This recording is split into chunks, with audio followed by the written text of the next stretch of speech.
Have you ever woken up, a heart still, pounding from a world that felt more real than this one? A vivid story playing behind your eyes, so potent, so significant, that you knew, with every fiber of your being, it meant something important. You reach for it. You try to grasp the edges of the narrative, the face of the person you were speaking to, the feeling of flight, or the weight of a profound truth you had just discovered. But it dissolves like smoke through your fingers, leaving nothing but a faint emotional residue and the frustrating sense that a vital message has just been lost. A letter from your deepest self, returned to sender, unopened. This experience, this fleeting glimpse into a hidden reality, is a universal human story, a nightly pilgrimage we all make into the vast, uncharted territories of our own minds. We live our waking lives in a world of noise, a constant barrage of external information. We search for answers in books, in podcasts, from gurus and experts, scrolling through feeds for that one piece of advice that will fix everything. We hustle, we strive, we look outward for direction, for validation, for a map to happiness and success. But in our relentless search, we have forgotten the most ancient, the most personal, and the most powerful oracle we will ever have. The one that speaks to us every single night, in a language tailored specifically for us.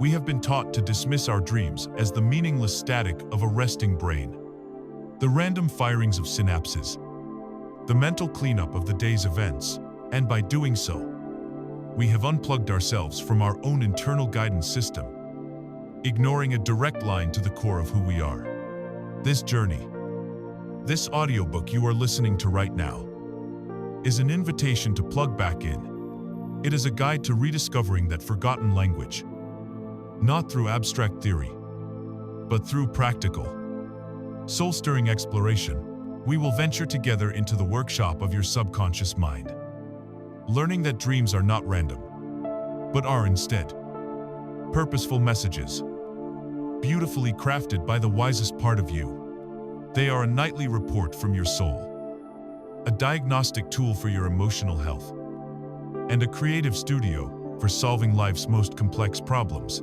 This is not about learning to predict the lottery, but about learning to read the blueprint of your own psyche, to understand the currents of your heart, so you can finally navigate your life with clarity, purpose, and a profound sense of inner peace. It is time to learn the language of you, to decode the messages from the universe that arrive on your pillow each night, and to unlock the incredible power that lies dormant, waiting for you in the world of your dreams. Before we learn the alphabet of our own inner world, we must first understand that we are not learning something new, but remembering something profoundly old. We are recovering a language that was once the common tongue of all humanity, a language that our ancestors spoke fluently every single night. This is not a modern invention, a trend born of self-help culture. It is perhaps the most ancient spiritual practice we have ever known, a forgotten language of the soul. Let us travel back in time, far beyond the noise and skepticism of our current age, to a world where the dream was not an afterthought, but a cornerstone of reality. Imagine the banks of the Nile, where the great civilization of Egypt rose from the desert sands. Here, dreams were not dismissed. They were revered. They were seen as divine transmissions, direct messages from the gods, carrying warnings, guidance, and revelations.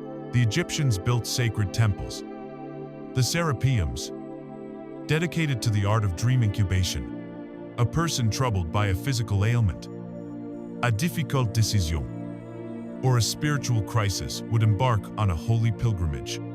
They would purify themselves through ritual, fasting, and prayer before sleeping within the temple's hallowed walls. With the explicit intention of receiving a healing or guiding dream, the temple priests, the masters of the secret things, were the world's first dream interpreters. highly respected scholars who would help the dreamer decipher the symbolic messages contained within their nocturnal visions.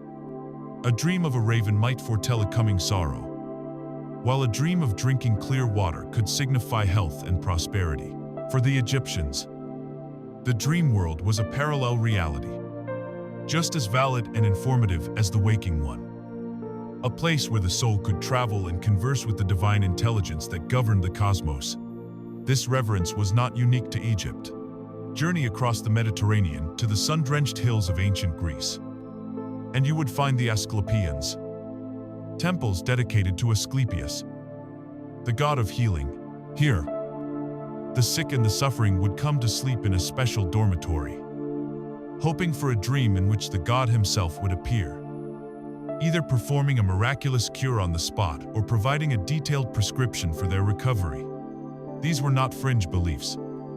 They were the very heart of their medical and spiritual system. Great thinkers like Plato and Aristotle wrote extensively about the nature of dreams, viewing them as insights into the soul's true nature. The Romans inherited this tradition, with emperors and generals alike consulting dream interpreters before making critical decisions of state and war. And far beyond the classical world, this wisdom was universal. In the vast plains of North America, indigenous tribes considered the vision quest a sacred rite of passage, where a young person would venture into the wilderness, fasting and praying for a powerful dream to reveal their purpose, their spirit animal, and their unique gifts to the tribe. In the jungles of the Amazon and the mountains of Tibet, shamans have, for millennia, used dreams as their primary diagnostic tool, their map of the spiritual landscape, and their gateway to other realms of consciousness. For the vast majority of human history, in virtually every culture on Earth, the dream was understood to be a sacred and vital source of information. It was the original GPS of the human spirit, the nightly counsel with our own inner wisdom. So what happened? How did we, as a species, become so profoundly deaf to this inner language? The shift was gradual, but relentless. It began with the slow rise of a new kind of thinking during the Age of Enlightenment, a philosophy that championed logic, reason, and empirical evidence above all else. The mysteries of the soul were replaced by the mechanics of the brain. The world was no longer a magical, enchanted place, but a machine to be dissected, understood, and controlled. The Industrial Revolution accelerated this process, demanding a workforce that was punctual, efficient, and focused on the external world of production, not the internal world of reflection. The dream, with its fluid logic, its surreal imagery, and its deeply personal nature, had no place in this new, mechanized world. It could not be measured, it could not be mass-produced, and it could not be proven in a laboratory. And so, it was demoted. The sacred oracle became a symptom of an undigested meal. The divine message was reclassified as random neurological noise. The language of the soul was dismissed as meaningless fantasy. We built a world that celebrated the conscious, logical, masculine mind, and we exiled the subconscious, intuitive, feminine mind to the shadows. The cost of this great forgetting has been immense, and we are living with the consequences today. By silencing our dreams, we have silenced our intuition. We have severed the connection to the very part of ourselves that processes emotion, that houses our creativity, and that speaks to us in the language of symbols and metaphor. We wonder why we feel so disconnected, so spiritually adrift, so out of touch with our own feelings. It is because we have been taught to ignore the nightly report from our own headquarters. We bottle up our emotions during the day, maintaining a brave face for the world. And then our subconscious screams for attention at night through anxious, chaotic dreams that we then choose to ignore, perpetuating a cycle of inner turmoil. We have lost the ability to self-soothe, to self-diagnose, and to self-guide, because we have thrown away the instruction manual that arrives on our pillow every single night. we have become strangers in our own homes, tourists in our own souls, able to navigate the external world with increasing efficiency, but utterly lost within our own inner landscape. Therefore, the journey we are embarking on now is a profound act of recovery. It is a rebellion against the soulless noise of the modern world. Learning to understand your dreams is not an idle hobby or a quaint superstition. It is a radical act of reclamation. It is the spiritual equivalent of learning to grow your own food after a lifetime of eating processed meals. It is about reconnecting with a source of nourishment that is organic, personal, and fundamentally yours. This is an archaeology of the self, digging through the layers of cultural conditioning and skepticism to unearth a timeless treasure that has been buried within you all along. We are not seeking to tell the future in some simplistic fortune teller sense. We are learning to understand the present moment so deeply, so honestly, that the future naturally unfolds in a more aligned and authentic way. We are rekindling a sacred fire that has burned in the heart of humanity for millennia. We are choosing to become fluent, once again, in the native tongue of our own soul. Now that we understand the profound importance of this lost art, let us begin our first lesson by venturing into the workshop where these nightly masterpieces are created. The vast and powerful realm of the subconscious mind. In order to truly grasp the power and purpose of our dreams, we must first become acquainted with the architect that designs them. We need to venture beyond the brightly lit, familiar rooms of our conscious mind and descend into the vast, humming engine room that powers our entire existence. This is the realm of the subconscious mind, and understanding its nature is the single most important key to unlocking the wisdom that awaits you every night. The most common and perhaps most perfect metaphor for the mind is that of an iceberg, floating in the great ocean of consciousness. The part we see, the small tip glistening above the water, is our conscious mind. This is the part of us we identify with on a daily basis. It is the voice in our head that narrates our day, the part that makes logical decisions, that analyzes, criticizes, and uses willpower to get things done. It is the CEO in the corner office, reviewing reports and making executive decisions. It feels like the one in charge, the captain of the ship. But this visible tip accounts for a mere 5 to 10% of the total mass. The real power, the immense driving force of our being, lies hidden beneath the surface of the water. This submerged, invisible giant, representing the other 90 to 95%, is our subconscious mind. It is a world unto itself, a silent, sprawling continent within us. If the conscious mind is the captain on the bridge, the subconscious is the entire crew. The engine room, the navigation charts, the ship's log, and the deep, powerful currents that move the vessel. It is the ultimate repository, the grand library of your soul. Every single experience you have ever had, from your first breath to this very moment, is recorded here in perfect detail. Every sight, every sound, every smell, every joy, every wound, every passing thought, every lesson learned is stored within its infinite archives. The face of your first grade teacher, the feeling of sunshine on your skin as a child, the sting of a cruel word spoken to you in the playground, the deep-seated beliefs about money and love you absorbed from your parents before you could even speak. It is all there. It is the master programmer that runs the automatic functions of your body, from beating your heart and digesting your food to the complex miracle of healing a wound. It is also the seat of all your emotions, your habits, your long-term memory, and your deepest held beliefs about who you are and what is possible for you. This immense power does not communicate in the same way your conscious mind does. The CEO in the corner office speaks in spreadsheets, reports, and logical prose, but the vast team that runs the rest of the company communicates in a different tongue. The subconscious mind speaks in the language of feelings, images, symbols, and metaphors. It is an artist, a poet, a musician, not a college professor. It doesn't tell you you are feeling insecure about your presentation tomorrow in a clear, linear sentence. Instead, it might show you a dream of being in school, unable to find your locker, naked and unprepared for a final exam. It doesn't say you need to heal from the betrayal you experienced in your last relationship.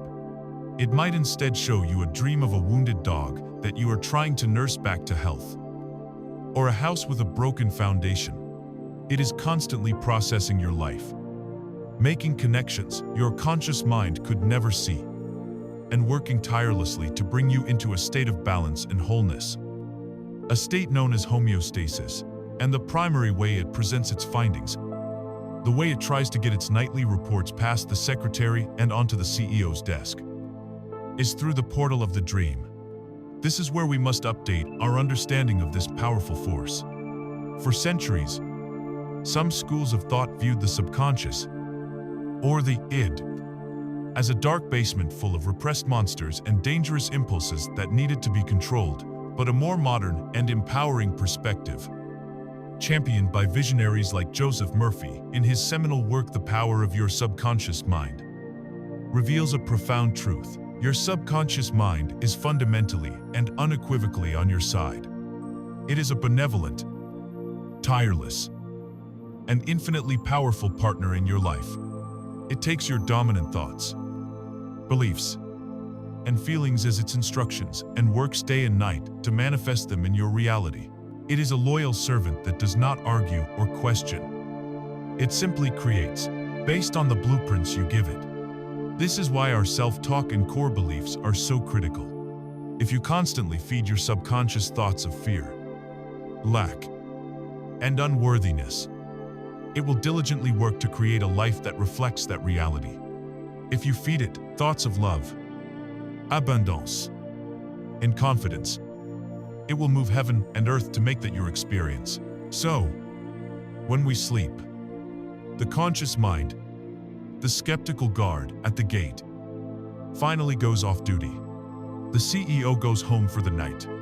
This is the moment the subconscious has been waiting for. It finally has the freedom to communicate directly, to present its findings without being filtered, judged, or dismissed. The dream is that communication. It is a diagnostic report, a creative brainstorming session, and a set of loving instructions, all rolled into one symbolic package. The nightmare that startles you from sleep is not a monster trying to torment you. It is an urgent, 5-alarm fire bell being rung by your most loyal guardian, screaming that there is a belief system or a situation in your life that is causing you harm and requires immediate attention. The beautiful, flying dream is not just a fantasy. It is your subconscious showing you your true, unlimited potential, giving you the feeling of freedom it wants you to create in your waking life. Think of it as that brilliant, massive staff working for the CEO. They see a problem in the supply chain, an unhealthy relationship, or a massive opportunity in a new market, a hidden talent, and they create a detailed, creative presentation, a dream to put on the CEO's desk.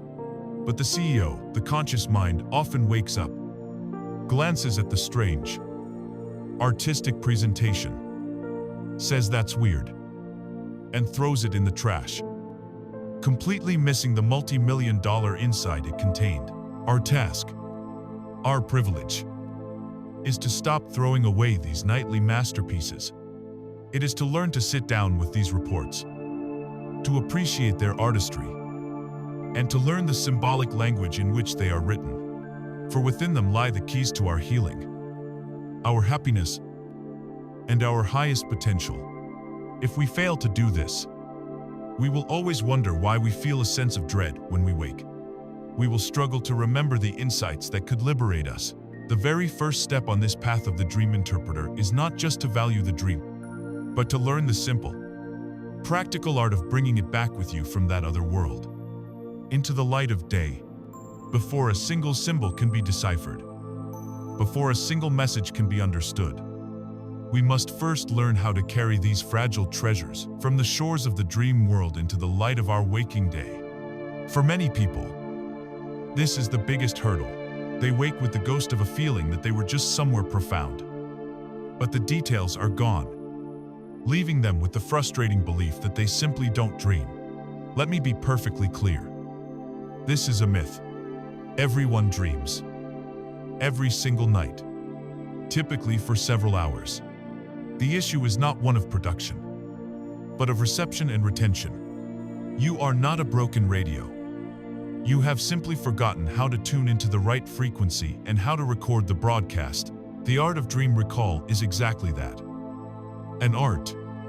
A skill that can be learned and cultivated with patience and practice. It begins not in the moment of waking, but in the moments before you fall asleep. With the most powerful tool you possess, your intention. Your subconscious mind. That vast and powerful servant we have just discussed is constantly listening. It takes its cues from your conscious focus. If you spend your days treating dreams as meaningless fluff, your subconscious receives the message that this information is not important to you, and it will not prioritize making it available for recall. You are essentially telling your inner librarian not to bother pulling those books from the shelves. To change this, you must consciously and deliberately change the instruction. You must send a clear, unequivocal signal that this information is now of the highest priority. This is done by setting a firm intention. As you lie in bed, on the threshold of sleep, you must communicate your desire directly to your deeper self. This can be done through a simple, spoken or unspoken affirmation.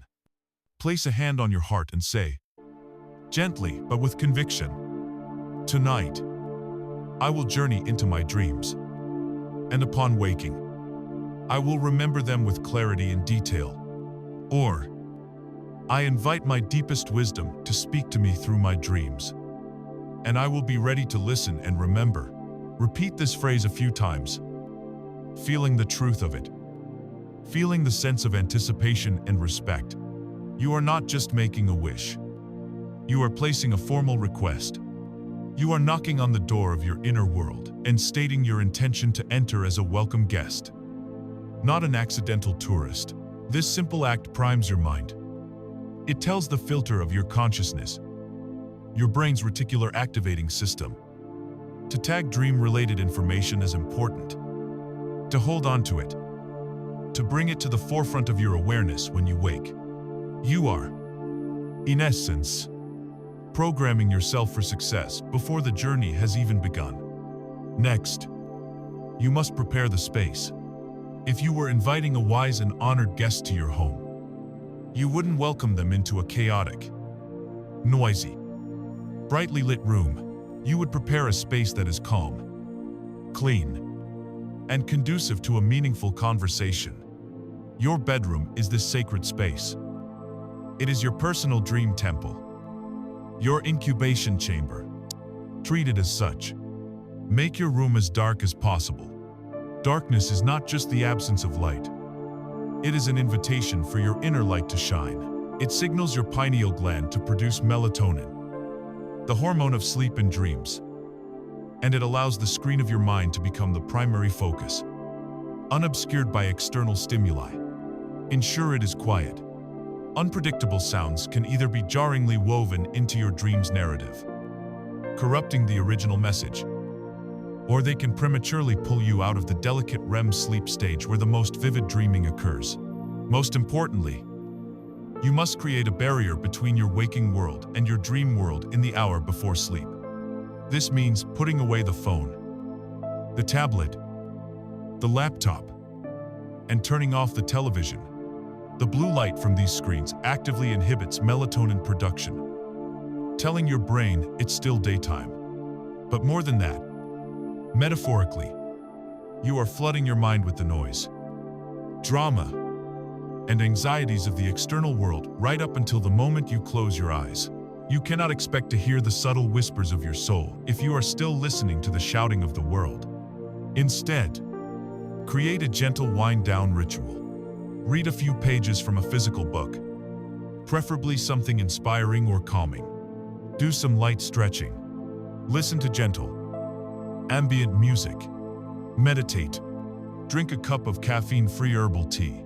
You are performing a sacred transition, consciously untethering yourself from the day's concerns and preparing the soil of your mind to receive the seeds of the night. It is also wise to avoid alcohol and other intoxicants before bed, as they are notorious for suppressing REM sleep, effectively putting static on the very channel you are now trying to hear.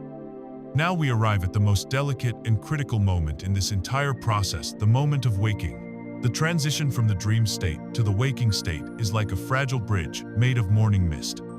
If you move too quickly, if you are too aggressive, the bridge evaporates, and the dream falls back into the abyss of the forgotten. The first and most important rule is this: when you wake up, do not move. Not a muscle. Keep your body perfectly still. The instant you move, the instant you roll over or stretch or sit up, you are activating your body's kinesthetic memory and signaling to your brain that the waking day has begun.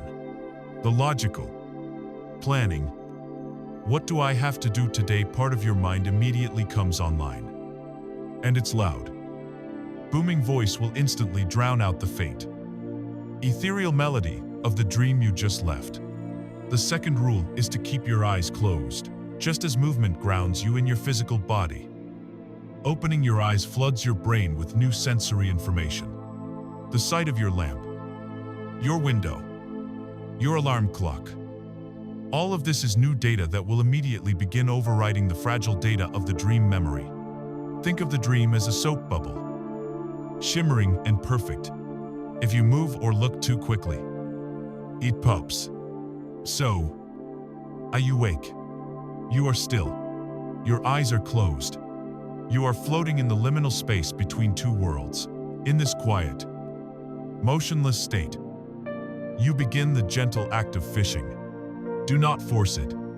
Do not rack your brain trying to remember. That is the aggressive energy of the conscious mind.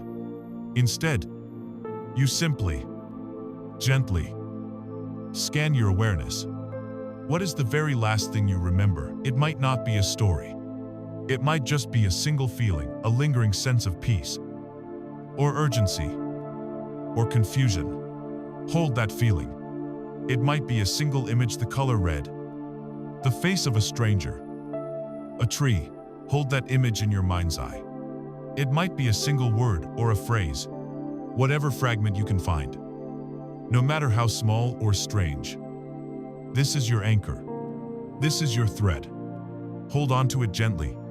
Now, replay it in your mind. If it was an image of a tree, just look at the tree in your mind. Then, like pulling on that single thread, ask gently, what happened just before the tree, or where was I? Let the answers bubble up without judgment. As more pieces emerge, begin to replay the entire narrative as you remember it. Play it forward from beginning to end, then play it backward. Do this 2 or 3 times. This act of conscious review is what transfers the dream from the highly volatile, short-term memory of the dream state into your more stable, long-term waking memory. Only after you have mentally saved the file should you slowly, gently, reach for the dream journal waiting by your bedside, even if all you can capture is a single anchor, a single word, river, or a single feeling, sadness. Write it down. Sometimes, the act of writing that one word will cause the rest of the dream to come flooding back. You are training your mind, showing it that you are serious, that you are listening, you are honoring the message. And when your subconscious mind sees that its messages are being received and honored, it will begin to send them with even greater clarity and greater frequency, until the art of remembering is no longer an art, but a natural, effortless, and joyous part of your daily life. Once you have successfully carried the fragile embers of a dream across the bridge of waking, the next step is absolutely crucial, and it is the one that separates the casual dreamer from the serious explorer of the soul. You must give the dream a home. You must anchor its ethereal light in the solid world of form. And this is done through the sacred and transformative act of writing it down. This is not an optional step. It is the very foundation upon which all true understanding is built. To simply hold a dream in your mind is to hold a fistful of water. No matter how tightly you squeeze, it will eventually slip through your fingers and be lost. But the moment you take pen to paper, or fingers to keyboard, something alchemical occurs. You are performing a powerful act of translation, moving the dream from the fluid, non-linear language of the right brain, the realm of images and emotions, into the structured, linear language of the left brain. You are building a tangible bridge between your two worlds, making the unconscious conscious. The physical act of writing forces you to slow down, to pay attention to details you would otherwise miss, and to find the words that most closely match the surreal experience of the dream. It carves the memory into your mind in a way that mere thought never can. This practice creates a physical artifact, a testament to the reality and importance of your inner life. Over time, this collection of writings becomes your own personal sacred text, a book of wisdom written by you, for you. It is your personal oracle, a direct, unfiltered record of the conversation your soul has been having with you night after night. Without this record, you are relying on the notoriously unreliable nature of memory, and you will miss the most profound insights of all, which are not found in a single dream, but in the patterns, the repetitions, and the evolution of your dreams over time. So let us be clear. Your dream journal is the single most important tool you will ever own on this journey.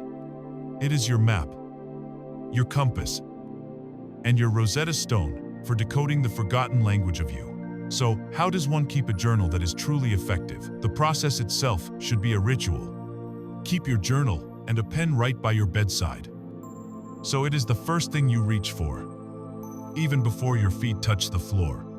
First, write the date at the top of the page. This is simple, but essential for tracking patterns over the weeks and months. Then, give your dream a title. This may sound trivial, but it's a powerful memory device. The title acts as a hook, a single phrase that can instantly bring the entire narrative back to your mind days or even years later. It could be something literal like flying over the ocean, or something more evocative and strange, like the blue alligator's promise. Don't overthink it. Just write whatever comes to you. Next, write down the dream itself. The key here is to record everything you can remember, without censorship or judgment. Write in the present tense, as if it is happening right now. For example, I am walking down a long, white hallway. Not I was walking. This technique helps you to re-enter the feeling and immediacy of the dream experience. Include every bizarre detail, every nonsensical turn of events, every seemingly irrelevant object. The part of your mind that dismisses something as weird is your conscious, logical censor. That censor is the very guard you need to bypass, because often the most profound clues are hidden in the strangest details. But a dream is more than just a sequence of events. It is an emotional landscape. So as you write the narrative, pay close attention to the feelings. After you describe an event, make a note of how you felt. I open a door and see a lion, and I am terrified. My childhood friend gives me a key, and I feel a deep sense of relief and love. Most importantly, after you have written down the entire narrative, make a special note of the single, a most dominant emotion you felt the moment you woke up. This is the dream's emotional signature, a critical clue to its overall message. Was it anxiety, joy, confusion, dread, peace? This waking feeling is often the truest compass, pointing toward the dream's core meaning. Once the narrative and feelings are recorded, create a separate list on the page. Title it Symbols or Key Elements. Here, you will list the main characters, animals, objects, and locations from the dream. This creates a quick reference index of your personal symbols, which will become invaluable as your journal grows. Now, once the raw data has been recorded, the second phase of the work begins. This is where you transition from being a scribe to being an analyst, from a recorder to a detective. Draw a line underneath your dream description to create a clear separation. In this new section, you begin a dialogue with the dream. You ask it questions. Start with the most practical connection. What was happening in my life yesterday? Or what have I been thinking or worrying about recently that could possibly relate to this dream? Our dreams are almost always processing the events and feelings of our recent past. Making this connection is a vital first step. Next, ask yourself about the symbols using the principle of personal association we discussed earlier. You might write, the lion in the dream. What does lion mean to me? My first thoughts are power, courage, danger, the king of the jungle. You are not looking for a dictionary definition. You are looking for your own gut level, personal meaning. Then, reflect on the dream's central problem or question. What was the main tension? What were you trying to achieve or escape from in the dream? Finally, reflect on the dream's solution, or lack thereof.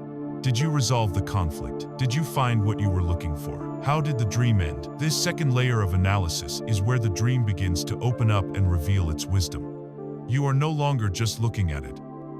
You are actively engaging with it. This consistent practice, day after day, week after week, is what cultivates true insight. A single dream is like a single star in the night sky. It is beautiful and intriguing, but its true significance is revealed only when you see it in context with all the other stars. Your dream journal is your personal telescope and your star chart. As you fill its pages, you will begin to do something truly magical. You will see the constellations. By flipping back through your journal once a month, you will see the patterns that are completely invisible on a daily basis. You will notice that you always dream about being back in school when you are feeling insecure at work. You will realize that a specific animal, perhaps a dolphin or a wolf, always appears right before you make a significant creative breakthrough. You will see recurring emotional themes, repeating characters, and narrative arcs that stretch over months or even years, telling a much larger story about your life's journey, your deepest fears, and your soul's greatest calling. This is the ultimate gift of the dream journal. It allows you to step back and see the grand, intelligent design woven through your inner life. It proves to you, beyond any doubt, that you are not wandering aimlessly through your life, but are being guided, every single night, by a profound and loving intelligence. Your journal is the proof. It is the logbook of your voyage, and the key to understanding where you have been, and where you are being guided to go next. Now that you are equipped with your journal, poised to become the scribe of your own inner world, we must begin the work of interpretation. And it is impossible to embark on this journey without first paying respect to the formidable, controversial, and brilliant figure who single-handedly blasted open the door to the modern understanding of the mind, Sigmund Freud. To understand Freud, you must picture the world he inhabited. Imagine late 19th and early 20th century Vienna, a society buttoned up in corsets of strict morality and public propriety. It was a world where desires, especially those of a sexual or aggressive nature, were not to be acknowledged, let alone expressed. They were to be pushed down, hidden away in the dark, dusty basement of the psyche. Into this world of repression stepped Freud, a neurologist turned psychic archaeologist, who dared to suggest that this basement was not empty, but was in fact the very engine room of human personality. He proposed that the polite, civilized individuals in their drawing rooms were governed by a churning cauldron of primal, unconscious forces, and he made a declaration that would echo through the next century and beyond. He claimed that dreams were the via regia, the royal road, to understanding these hidden depths.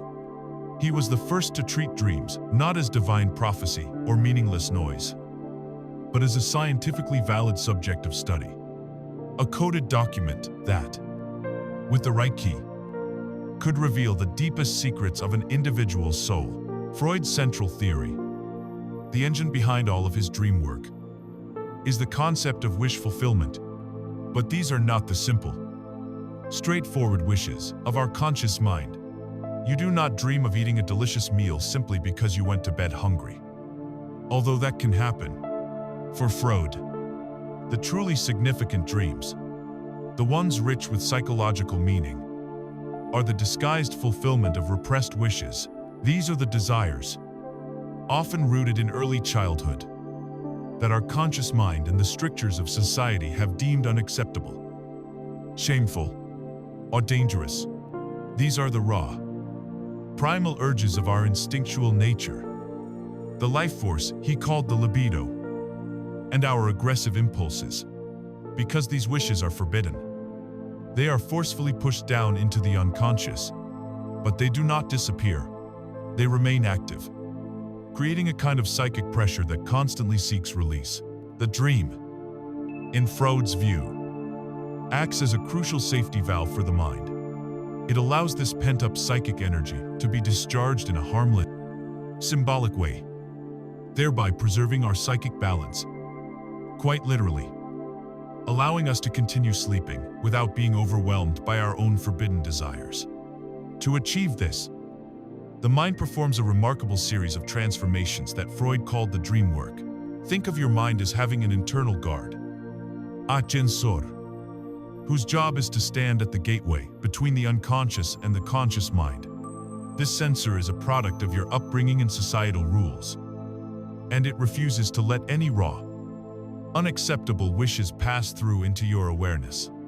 So, the dream work acts like a masterful spy, taking the forbidden wish and disguising it so cleverly that it can slip past the sensor unnoticed. This leads to Freud's most essential and practical distinction for dream analysis, the difference between the manifest content and the latent content. The manifest content is the dream as you remember it. It is the surface-level story, the often bizarre, illogical, and seemingly random narrative that you write down in your journal. It is the finished disguise, the mask, the latent content, however, is the true meaning behind the dream. It is the original, repressed wish, the hidden, forbidden desire that the dream work has so skillfully concealed. The entire purpose of Freudian dream analysis is to reverse the process of the dream work, to peel back the manifest mask in order to reveal the latent face beneath. To illustrate, let's take a classic Freudian example. A woman might dream that she is holding a long, elegant object, perhaps a walking stick or a flower with a long stem. This is the manifest content, the innocent surface story. Through analysis, Freud might suggest that the stick or stem is a symbolic substitute for a phallus. The latent content, the hidden wish, might be a repressed sexual desire that her conscious mind would find too shocking to confront directly. The dream work has disguised the forbidden wish in an acceptable symbolic form, allowing the psychic energy to be released without alerting the censor. The dream work uses several key tools to create these disguises. One is condensation, where multiple ideas, memories, or wishes are all fused together into a single dream image, making it rich with meaning but hard to unravel. Another is displacement, where the emotional significance of an object or person is shifted onto something else that seems more neutral. You might have a dream where you feel intense rage toward a harmless-looking squirrel, because the dream work has displaced your repressed anger for your boss onto this safe, non-threatening target. For Freud, every dream was a puzzle, a rebus to be solved. By following the dreamer's personal associations and understanding these mechanisms of disguise, he believed he could trace the bizarre manifest content back to the raw, powerful, and often uncomfortable truths of the latent content. There is no overstating the importance of Freud's contribution. He carved a path through a jungle where no path had existed. He gave us a language to talk about the inner world. And he gave us permission to believe that our deepest, strangest thoughts had meaning. He taught us that we are complex, layered beings, and that understanding our hidden parts is essential for healing and wholeness. He provided a foundational framework that is still a valuable tool in our interpretive toolkit. When you have a dream that feels charged with a strange, forbidden energy, or when you notice yourself shifting emotions onto an inappropriate target, the Freudian lens can be incredibly illuminating. However, his vision, for all its genius, was also limited by its time and its focus.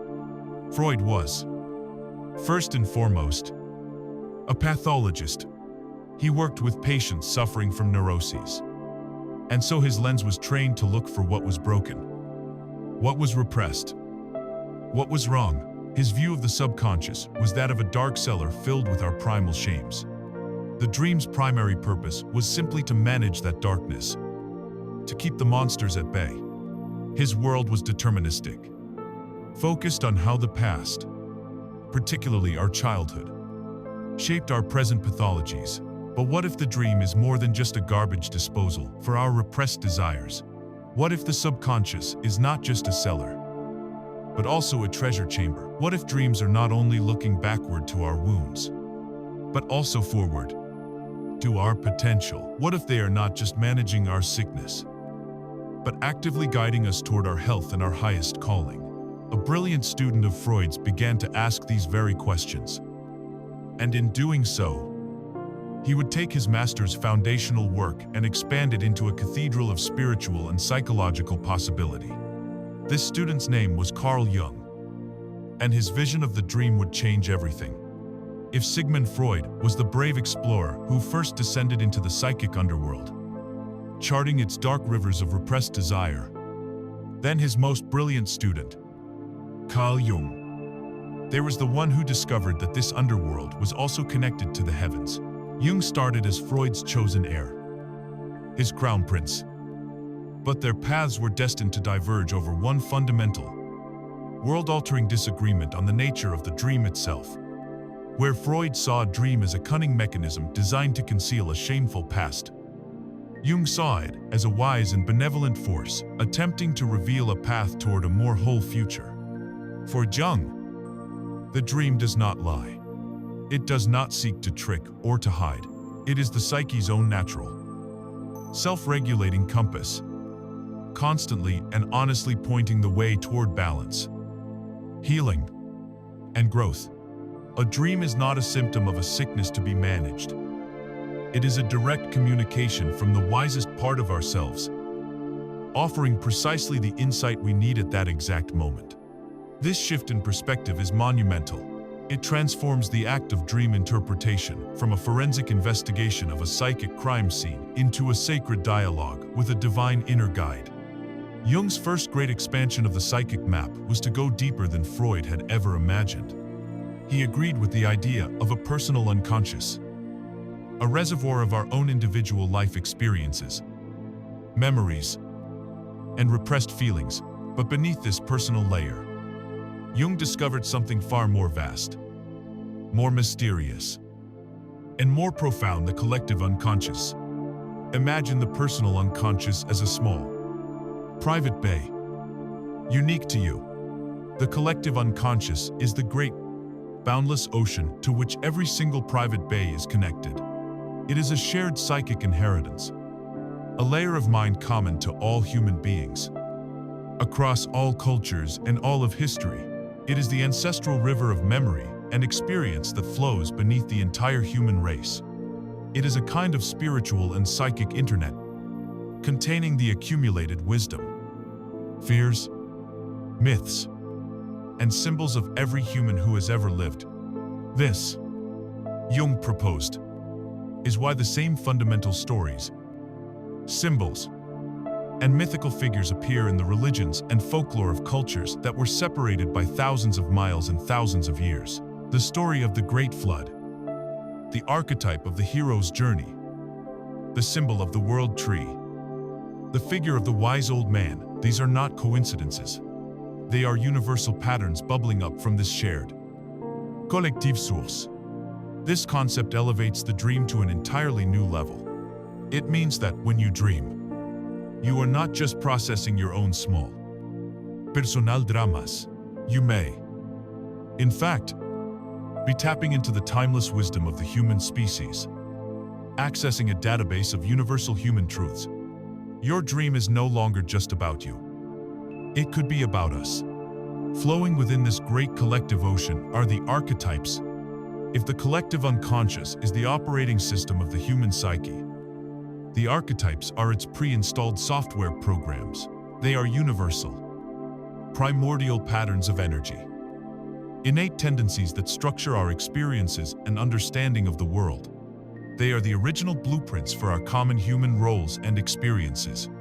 While the number of archetypes is limitless, there are several key figures that appear again and again in our myths, our art, and most importantly for our purposes, our dreams. Understanding these figures is like being given a cast of characters for the play of your own soul. First, there is the persona. This is the social mask you wear for the world. The version of you that you present at work, with friends, and in public. It is your good self. The polite, functional personality you have crafted to fit in and succeed. Dreams that involve being naked in public, losing your clothes, or wearing the wrong attire are often messages from your psyche about your relationship with your persona. Are you over-identifying with your mask, losing touch with your true self beneath? Next, and perhaps most famously, is the shadow. The shadow represents everything within ourselves that we have refused to acknowledge. It is the garbage bag into which we have thrown all the parts of ourselves we deem unacceptable, weak, or evil. But crucially, the shadow also contains our buried gold. It can house our repressed creativity, our unexpressed power, our hidden wildness and joy. In dreams, the shadow almost always appears as a dark, menacing figure of the same sex as the dreamer. Someone who pursues us, attacks us, or shames us. The Freudian impulse would be to defeat this figure, but the Jungian approach is one of revolutionary compassion. The goal is not to kill the shadow, but to turn and face it, to ask it what it wants, and to integrate its energy into our conscious lives. To befriend your shadow is to reclaim a massive source of your own lost power. Then, we have the anima and the animus. The anima is the unconscious feminine aspect within a man's psyche, his inner woman. The animus is the unconscious masculine aspect within a woman's psyche, her inner man. These figures represent our contrasexual soul. They often appear in dreams as mysterious or captivating figures of the opposite sex, acting as guides, messengers, or lovers. A man's dream of a mysterious priestess guiding him through a cave is his anima initiating him into his own inner world of feeling and intuition.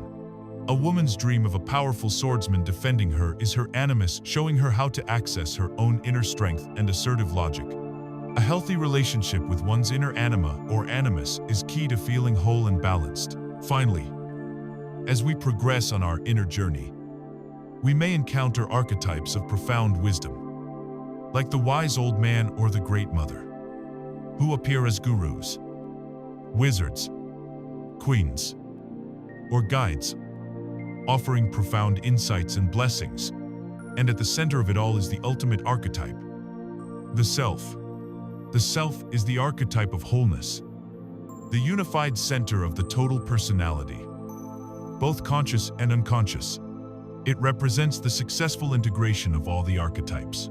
In dreams, the self is often symbolized by images of totality and perfection, such as a circle, a mandala, a crystal, a diamond, or a divine child.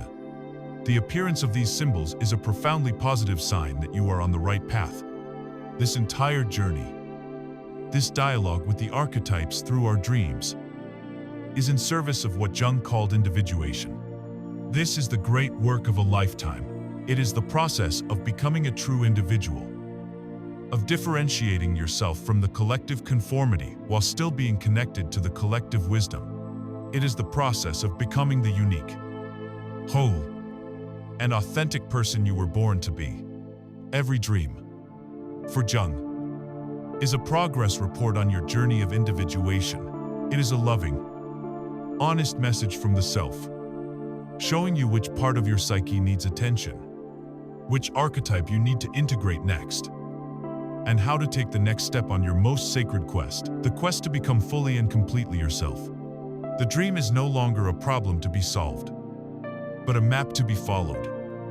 A map leading you home to the treasure of your own true nature. Now that we have explored the grand theories of Freud and Jung, we have a foundational map of the psychic territory. But a map is useless if we cannot read its symbols. This brings us to the very heart of the interpretive art, the practical, hands-on work of decoding the specific language of your dreams. And here, we must immediately address and dismantle the most common and misleading trap that awaits every aspiring dream explorer: the generic one-size-fits-all dream dictionary. You have seen them in bookstores or online. Thick volumes or endless web pages promising to tell you that if you dream of a fish, it means pregnancy. If you dream of a snake, it means betrayal. If you dream of falling, it means you are insecure. The appeal is seductive. It offers the promise of a quick fix, an easy answer to a complex mystery. But let me be unequivocal.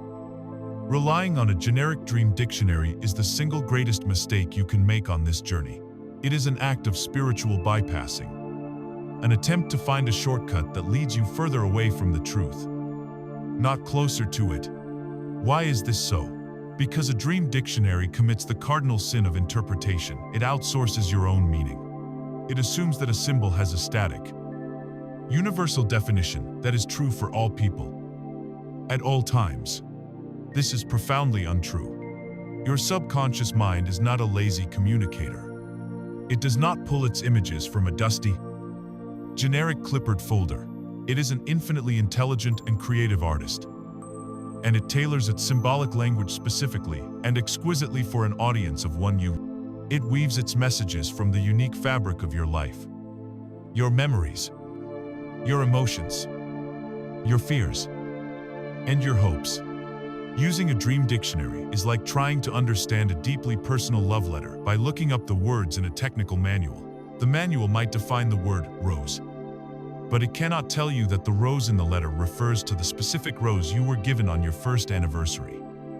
A symbol laden with a universe of meaning that is yours and yours alone. To rely on a dictionary is to silence your own intuition and give your power away to an external, impersonal source. It is to declare that a stranger's definition is more valid than your own soul's. Our purpose here is the opposite. It is to reclaim that power and to become the world's leading expert on the only dream dictionary that will ever truly matter, the one written by you. That being said, we do not begin in a complete vacuum. As we learned from Jung, there is a collective unconscious, a shared pool of human experience. And from this pool arise certain archetypal symbols that tend to carry a similar energetic charge for most of us. Think of these not as rigid definitions, but as universal grammar, the underlying structure of the soul's language. Understanding this grammar is a helpful starting point. For instance, the element of water almost universally represents the realm of the emotions and the unconscious. The state of the water, in your dream, is a direct reflection of your own emotional state. Are you swimming in a clear, calm lake, signifying emotional peace and clarity? Are you navigating a dark, muddy river, suggesting confusion or murky feelings? Or are you being overwhelmed by a massive tsunami? A classic symbol of being swamped by emotions you can no longer contain. Another powerful universal symbol is the house. As we have touched on, a house in a dream is almost always a symbol for yourself, your psyche. The condition of the house reflects the condition of your soul. Is it sturdy and well kept? Or is it falling apart? The different rooms represent different aspects of you. The attic often represents your higher mind, your thoughts, beliefs, and spiritual aspirations. Is it bright and airy? Or is it full of cobwebs and forgotten junk? The basement is its opposite, symbolizing the subconscious and unconscious mind, the place where things are buried.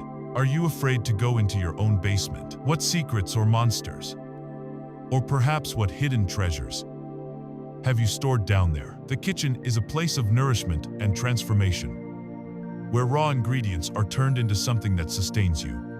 What are you currently cooking up in your life? And the bathroom is a place of cleansing and release. A dream about a clogged toilet is a classic, if unglamorous, sign that there is something in your life you need to let go of but are having trouble releasing.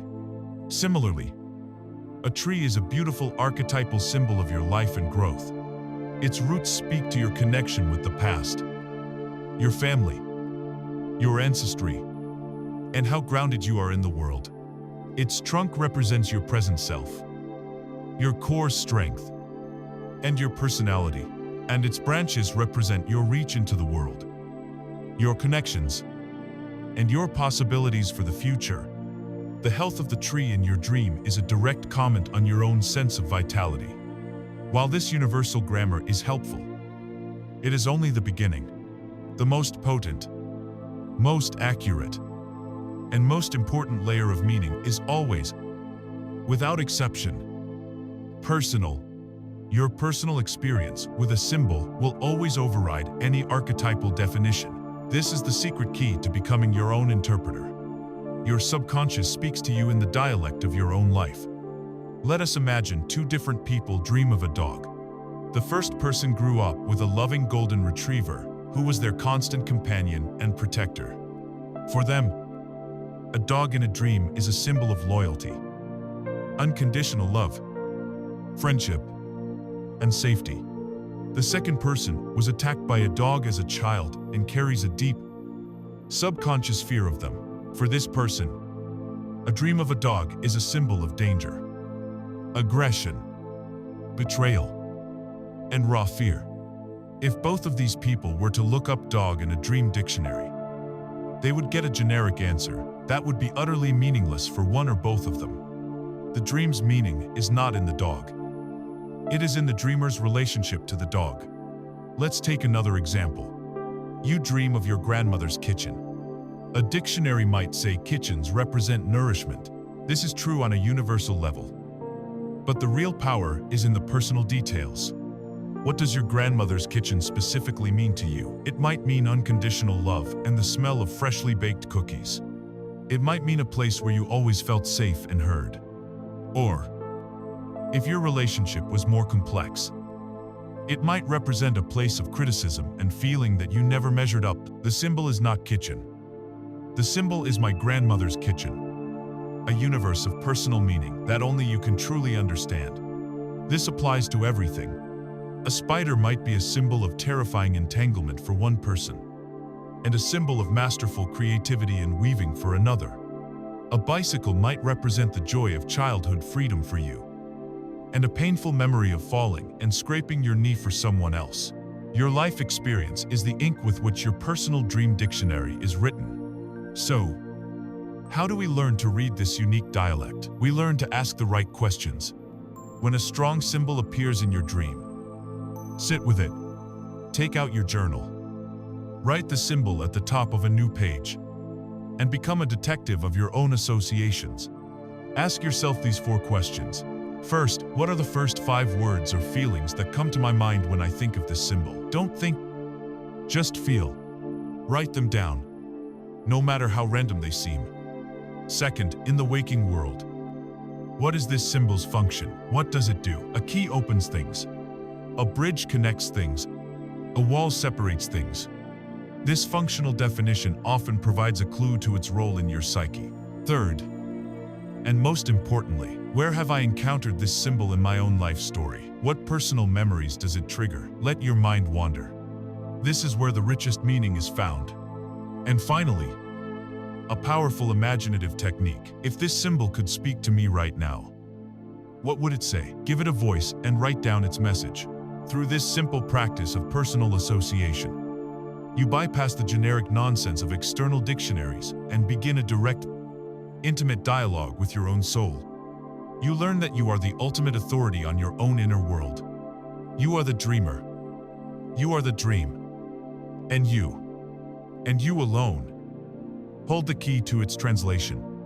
As we begin to learn the vocabulary of our own personal dream dictionary, we will quickly discover that it is a world teeming with life, and some of the most powerful and frequent messengers to visit us in our dreams are animals, from the smallest insect to the most majestic predator.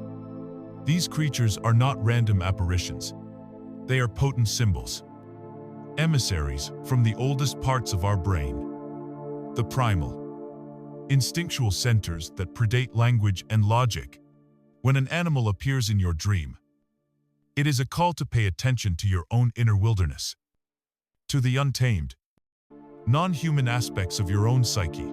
They represent our rawest instincts, our gut feelings, or deepest passion, our most profound fears, and our most powerful, untapped energies.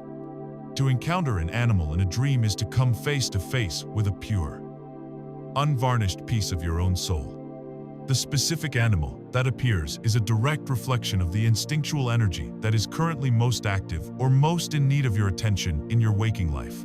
Learning to understand these messengers is to learn to understand the very currents of life force that flow through you.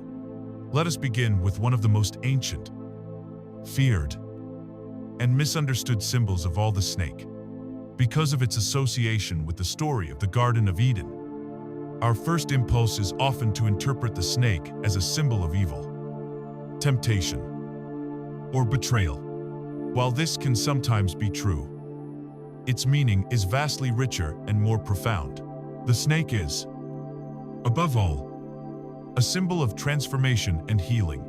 Just as a snake sheds its skin in order to grow, a snake dream may be signaling that you are in a period of profound personal growth, leaving an old version of yourself behind.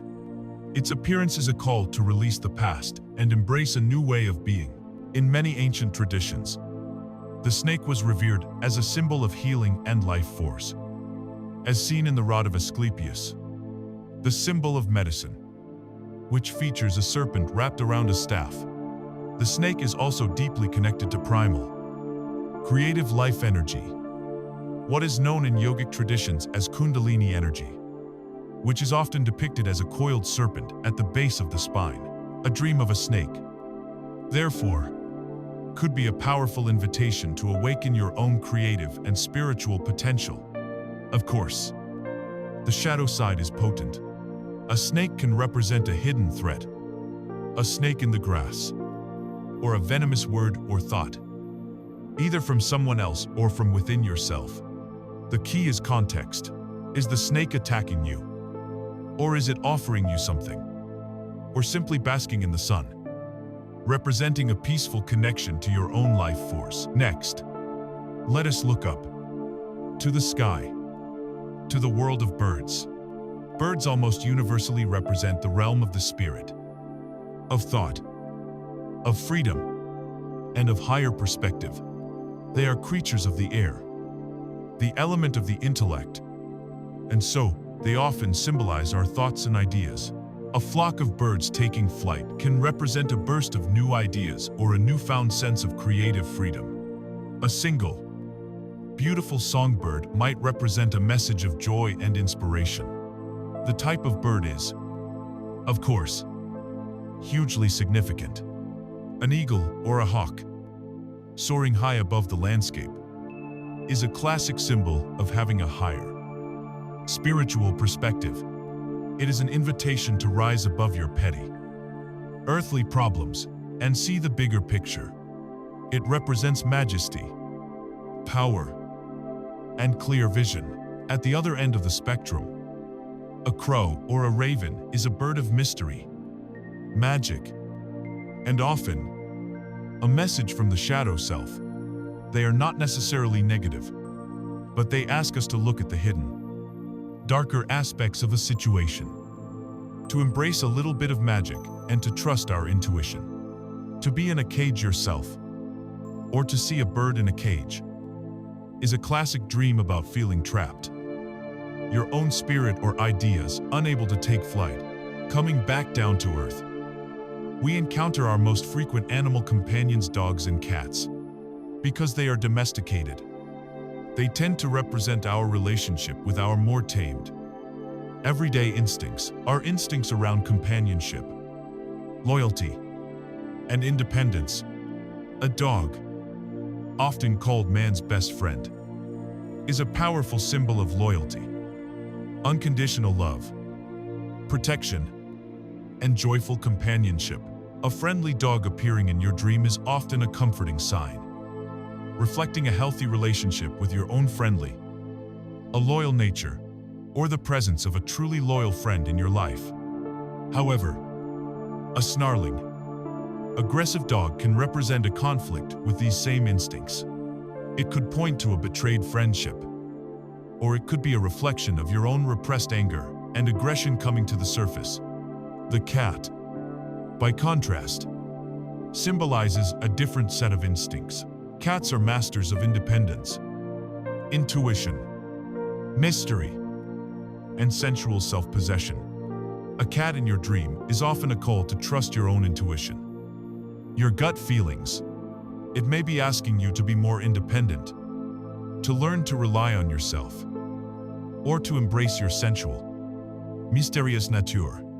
The shadow side of the cat can be aloofness, selfishness, or a kind of cruel, predatory cunning. Are you being too aloof in a relationship, or are you wisely cultivating a necessary sense of independence? The dream will give you the answer. Venturing deeper into the wild, we may encounter the great apex predators, such as the lion or tiger. These creatures represent our raw, untamed power, passion, or leadership abilities, and our anger. To dream of a powerful, majestic lion is often to connect with your own inner courage, your capacity to lead, and your royal sense of self. It is a very positive symbol of stepping into your own authority. The shadow side, however, is being devoured by this same energy. A lion or tiger that is hunting. You can be a terrifying symbol of being overwhelmed by your own rage, by a consuming passion, or by a dominant, predatory person in your life. It can be a warning that your anger is out of control and threatens to destroy you or others. Finally, let's consider a creature that evokes as much fear as the snake, the spider. The spider is, above all, the ultimate creator, the master weaver. A spider in a dream is very often a symbol of your own creativity. It is an invitation to weave the different threads of your life into a beautiful, intricate whole.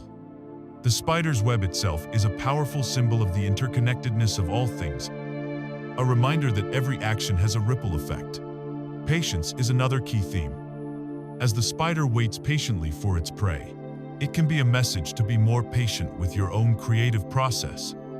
Of course, the shadow side of the spider is very real. It represents the feeling of being trapped, entangled in a situation, or caught in a web of lies and manipulation. It can also symbolize a venomous mother figure or a devouring feminine energy that feels suffocating. As you can see, no animal has a simple meaning. The identity of the animal is only the first piece of the puzzle. The second, and far more important piece, is the context and the animal's behavior. This is what unlocks the personal message. A bull might symbolize stubbornness, but it can also symbolize fertility and strength. How do you know which it is? You must look at what the bull is doing and how you are reacting to it. Is the bull angrily charging at you, reflecting a collision with your own or someone else's stubborn nature? Or are you calmly leading the bull across a field, indicating that you are in harmonious command of your own powerful life force? A bear that is hibernating suggests a time of quiet introspection and rest.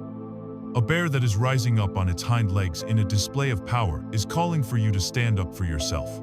A bear that is gently guiding you through the woods is a powerful, protective guide, Always ask, is the animal helping me or harming me? Am I its friend or its prey? Am I running from it in terror, or walking alongside it as a companion? The animal's behavior and your emotional response to it within the dream are the crucial clues that will transform a generic symbol into a clear, personal, and profoundly useful message from the wild, wise, and ancient parts of you.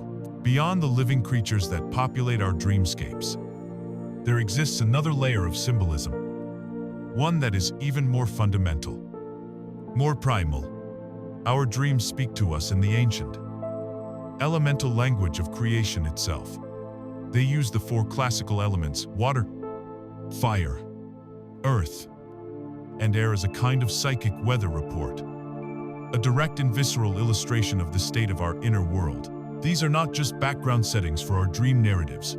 They are active characters, powerful forces that reveal the condition of our emotional bodies, our energetic passions, our material stability, and our mental clarity. To learn the language of the elements is to understand the very building blocks of your own psyche, to read the foundational blueprint of your soul as it is drawn for you. Night after night, each element has a world of meaning, a spectrum of expression from its most life-giving aspect to its most destructive. And its appearance in your dream is a profound invitation to examine that corresponding part of yourself. Let us begin with the most common and perhaps most potent of all elemental symbols, water. Water is the universal symbol of the unconscious mind, the emotions, and the deep, mysterious currents of the feminine principle and intuition. The form and condition of the water in your dream is one of the most accurate barometers of your emotional health. To dream of a vast, deep ocean often represents a confrontation with the collective unconscious itself, or the totality of your own personal emotional depths. Is the ocean calm and inviting, or is it raging and stormy? Your dream is showing you your fundamental relationship with the great unknown within you. A smaller body of water, like a lake, often represents your personal container of emotions. If the water is clear and still, it suggests emotional clarity and peace. You can see to the bottom. You know what you are feeling. But if the lake is murky, muddy, or turbulent, it points to emotional confusion, inner turmoil, or feelings that are difficult to see and understand. A river in a dream often symbolizes the flow of your life, the passage of time and energy. Are you floating gently downstream, in harmony with the current of your life path, or are you desperately trying to swim upstream, fighting against the natural flow of events? Perhaps you are standing on the bank, afraid to get in, symbolizing a fear of engaging with your own life and emotions. Then there are the more dramatic manifestations. To dream of a flood or a tsunami is a classic and powerful dream of being overwhelmed. It is a sign that emotions you have dammed up or repressed for too long are finally breaking through, threatening to wash away the structures of your conscious life. This dream, while terrifying, is not a curse. It is an urgent message that these feelings must be addressed before they cause real damage. Rain can symbolize a gentle cleansing, a release of sadness, or a necessary period of purification. And to be thirsty or to drink a cool glass of water in a dream can point to a deep spiritual or emotional thirst, a need to find something to nourish your soul. When water appears, your dream is always asking, how are you tending to the river of your heart? Next, we turn to water's dynamic opposite, fire. Fire is the element of transformation, passion, energy, anger, sexuality, and the sacred spark of the spirit. It is a powerful, dual-natured symbol, capable of providing life-giving warmth or all-consuming destruction. The way fire appears in your dream speaks volumes about how you are managing your own inner fire. A contained, controlled fire, like a warm hearth in a home or a communal campfire, is a beautiful symbol. It represents controlled passion, spiritual warmth, a sense of community, and a connection to your own inner light. It is the fire of creativity and inspiration that fuels you without harming you. An uncontrolled fire, however, is a clear warning sign. A house fire, since the house is, you suggests you are being consumed by your own rage, that you are in a state of severe burnout, or that a part of your life is being destructively and irrevocably transformed. A raging wildfire can symbolize a powerful, untamed anger or a passion that has grown beyond your control and now threatens to consume everything in its path. To dream of a single candle flame is often a symbol of hope, of your own spirit, or a single, focused intention that guides you through the darkness. Its vulnerability is part of its meaning. Is it burning brightly? Or is it in danger of being extinguished? To be burned by fire in a dream is a direct message about a fiery situation or relationship in your life that is causing you pain. It can also point to the painful process of purification, where old parts of you must be burned away to make room for the new. When fire appears, your dream is asking, are you warming yourself by your passions? Or are you being burned by them? From the fluid and the fiery, we move to the earth, the element of stability, grounding, the physical body, and the material world. Earth represents everything that is solid, tangible, and real in your life: your health, your home, your career, your finances. The state of the earth in your dream is a direct comment on how secure and grounded you feel. To be walking on solid, fertile ground suggests that you are stable, secure, and in a period of growth. To dream of an earthquake, however, is a profoundly unsettling and significant event. It means the very foundations of your life are being shaken. This could be your career, a core relationship, your home, or a fundamental belief system that you once thought was unshakable. While terrifying, an earthquake dream signals that these structures needed to change, that they were no longer serving your growth. To find yourself stuck in mud or quicksand is a classic symbol of feeling bogged down in a situation, unable to move forward, mired in emotional or practical difficulties. Conversely, to be gardening or planting seeds in rich soil is a wonderfully positive sign of nurturing new beginnings. You are actively cultivating new projects, new relationships, or new aspects of your personality.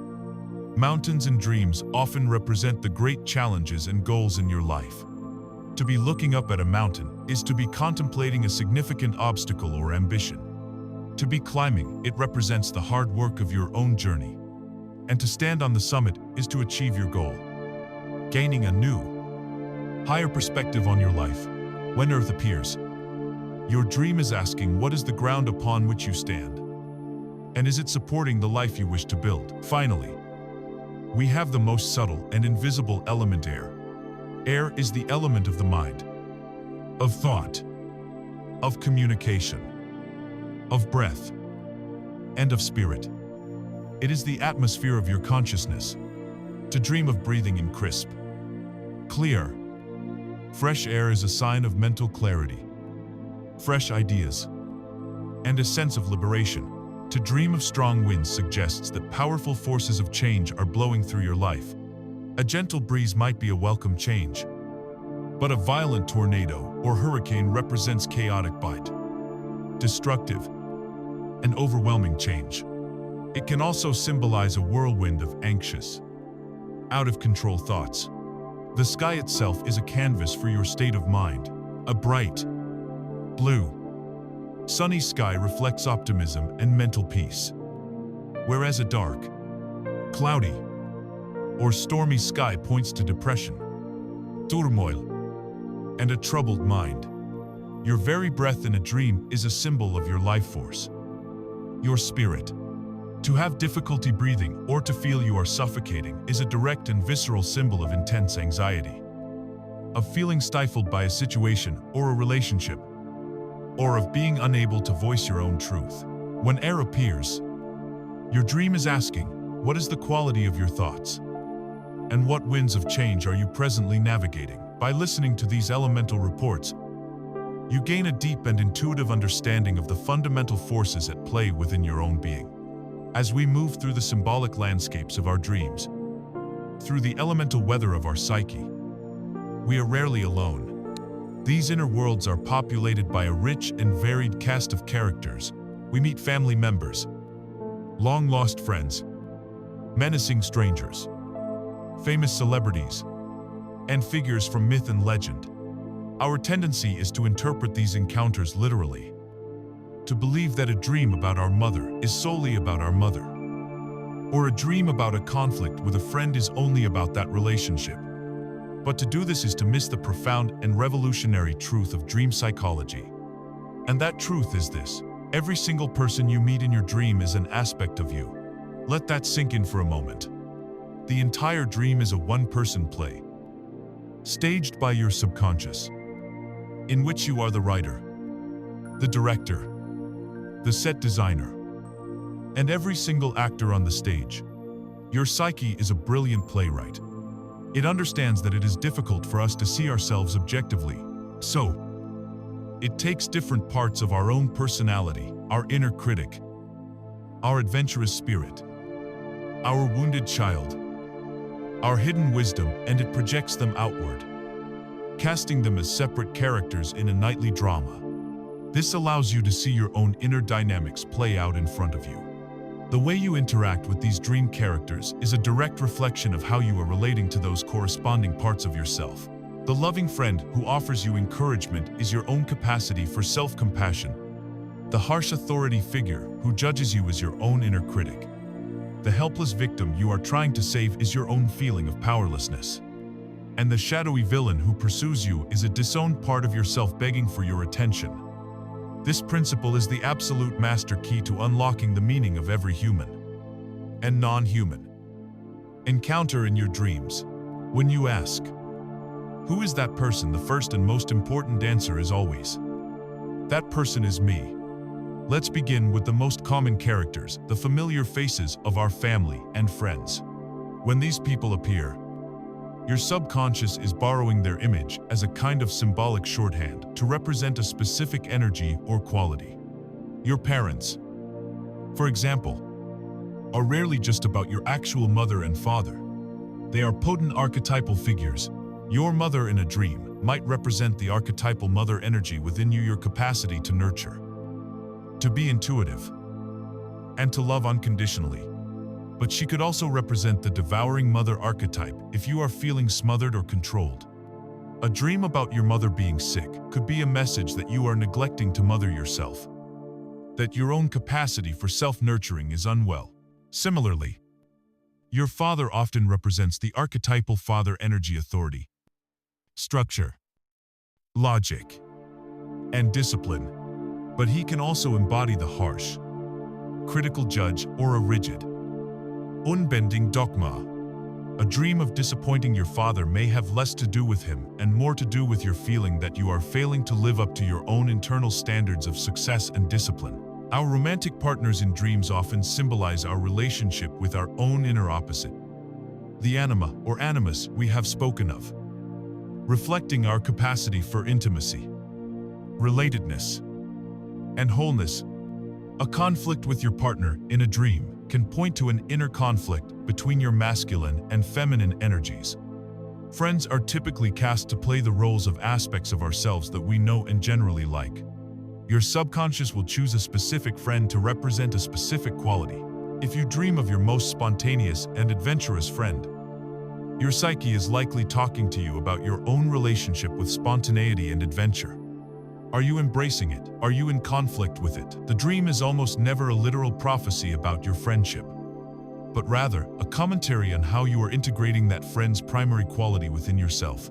But what about the people we don't know? The strangers who populate our dreams are some of the most fascinating characters of all, for they almost always represent parts of ourselves that are unconscious, undeveloped, or that we have deeply disowned. They are the great, undiscovered country of our own personality. A friendly and helpful stranger might be the emergence of a new talent or a new insight rising up from your depths. A threatening stranger, as we will see, is often the face of the shadow. When you meet a stranger in a dream, pay close attention. Their appearance, their energy, and their actions are all clues to a part of you that is waiting to be known. Then there are the celebrities. Why do we dream of movie stars, musicians, or famous entrepreneurs? Your psyche uses them as powerful, pre-packaged symbols for a set of qualities you admire or desire. They are a kind of cultural shorthand. To dream of an innovative tech billionaire like Elon Musk is likely not about him, but about your own ambition, your own innovative ideas, and your relationship with risk and genius. To dream of a deeply respected humanitarian actor like Meryl Streep might be about your own capacity for empathy, grace, and masterful self-expression. When a celebrity appears, the question to ask is always, what three qualities does this person represent to me? The dream is showing you that those same qualities exist as potentials within you, waiting to be activated. This brings us to the most important, most challenging, and most rewarding character in your entire inner cast, the shadow. As we've learned, the shadow is the archetype of everything in ourselves that we have rejected. It is our psychic shadow cast by the light of our conscious ego. Whatever we deem to be, not me, our anger, our fear, or laziness, our greed, but also our untamed power, our wild creativity, our profound sensitivity gets tossed into the shadow's bag. In dreams, the shadow's favorite way to get our attention is to appear as a same-sex figure who terrifies, shames, or persuades. This gives rise to one of the most common and universal dream themes, the chase. You are running through dark alleys, through a terrifying forest, down an endless hallway, and something or someone is right behind you, getting closer and closer, and you are filled with heart-pounding terror. This is not just a dream. It is a diagnosis. You are running from a part of yourself. You are running from the energy that you have disowned. And the more you run, the more terrifying and monstrous it becomes, because it must escalate its efforts to get your attention. The typical response, both in the dream and in our analysis, is to try to get away, to escape the monster. But the great secret of Jungian and spiritual psychology, the most courageous act you can perform in your inner work, is to do the unthinkable. Stop running. Turn around and face your pursuer. You can do this within a lucid dream if you have that capacity. Or you can do it in your waking life through a process called active imagination. In your mind's eye, re-enter the dream, feel the terror. But this time, plant your feet. Turn and face the monster, the villain, the shadowy figure. And when it stands before you, you do not fight it. You speak to it. You ask it three questions. Who are you? What do you want from me? And what gift have you brought me? What happens next is consistently reported as one of the most miraculous experiences in psychological work. The moment you face the shadow with courage and a genuine desire to understand, its form changes. The terrifying monster transforms. It may shrink into a crying child, revealing a buried childhood wound that needs your love. It may transform into a powerful animal, revealing a primal instinct you have suppressed, or it may hand you an object, a key, a sword, a jewel symbolizing the very power or gift that you had thrown away into the darkness. By facing the thing you fear most, you integrate it, and you reclaim the incredible energy that was locked up within it. This is the hero's journey. It is slaying the dragon and discovering that the dragon was guarding your own greatest treasure. And it is the ultimate purpose of meeting the cast of characters your soul has assembled for you, night after night. Just as the characters in our dreams are projections of our inner selves, so too are the very places where these dramas unfold. The locations and landscapes of your dreams are not random backdrops. They are the living architecture of your psyche, the meticulously designed blueprints of your inner world. The environment itself is a primary message. Is the world you inhabit in your dream open and expansive? Or is it cramped and confining? Is it a pristine, vibrant landscape? Or a decaying, all neglected ruin? The setting provides the fundamental context. the emotional atmosphere that colors every event and interaction. To pay attention to the location is to understand the overall climate of your soul at this moment in time. Among the endless variety of dream settings, there are a few key locations that appear again and again. Archetypal environments that carry profound symbolic weight. And none is more significant, more personal, or more revealing than the house. If you dream of a house, you are dreaming of yourself. It is the most direct and powerful symbol for your total self, your body, your mind, and your soul. The specific house that appears, whether it's your childhood home, your current home, or a house you've never seen before, is a direct representation of your state of being. Its condition is your condition. Let's take a tour of this symbolic structure. For each room, each level corresponds to a different aspect of your personality. The exterior of the house, its facade and front yard, represents your outer self, your persona, the face you show to the world. Is it well maintained, beautifully painted, with a welcoming garden? This suggests a healthy relationship with your social self. Or is it run down, with peeling paint and overgrown weeds, indicating that your outer life or public image is in a state of neglect? As we step inside, we can explore the different levels. The attic, being at the top of the house, traditionally symbolizes your higher mind, your thoughts, beliefs, ideas, and spiritual aspirations. Is your dream attic a bright, airy studio filled with light, suggesting clear thoughts and an active spiritual life? Or is it a dark, dusty space filled with cobwebs and forgotten family heirlooms, pointing to outdated beliefs or unexamined ideas you have stored away? This is also where we keep our skeletons in the closet, of the old memories we have hidden away at the top of our minds. Conversely, the basement represents the deeper layers of the psyche, the subconscious and the unconscious. This is the realm of your primal instincts, your repressed emotions, and your buried memories. Many people are afraid to go into the basement in their dreams, symbolizing a fear of confronting their own deep-seated fears or past traumas. But the basement is not only a place of fear, it is also the foundation of the entire house. It can be a source of immense foundational power and instinctual wisdom if you have the courage to venture into it. Turn on the lights and explore what's there. The main living areas speak to our everyday life. The living room or family room is where we socialize, so it reflects our relationship with our community and our daily interactions. The kitchen, a place of alchemy and transformation, symbolizes how you nourish yourself, physically and emotionally. It's where you take the raw ingredients of life and transform them into something that can sustain you. A dream of a bountiful kitchen points to a rich inner life, while an empty kitchen can signal emotional or spiritual starvation. The bedroom is one of the most private spaces, representing intimacy, vulnerability, sexuality, and rest. Its condition in a dream speaks volumes about your relationship with your most private self and your closest partnerships. And the bathroom is a place of cleansing and release. It is where we let go of waste. A dream featuring a bathroom, especially a blocked or dirty toilet, is a very direct, if not very glamorous, and message that there is some emotional baggage, some crap from your past, that you need to eliminate from your life but are having trouble letting go of.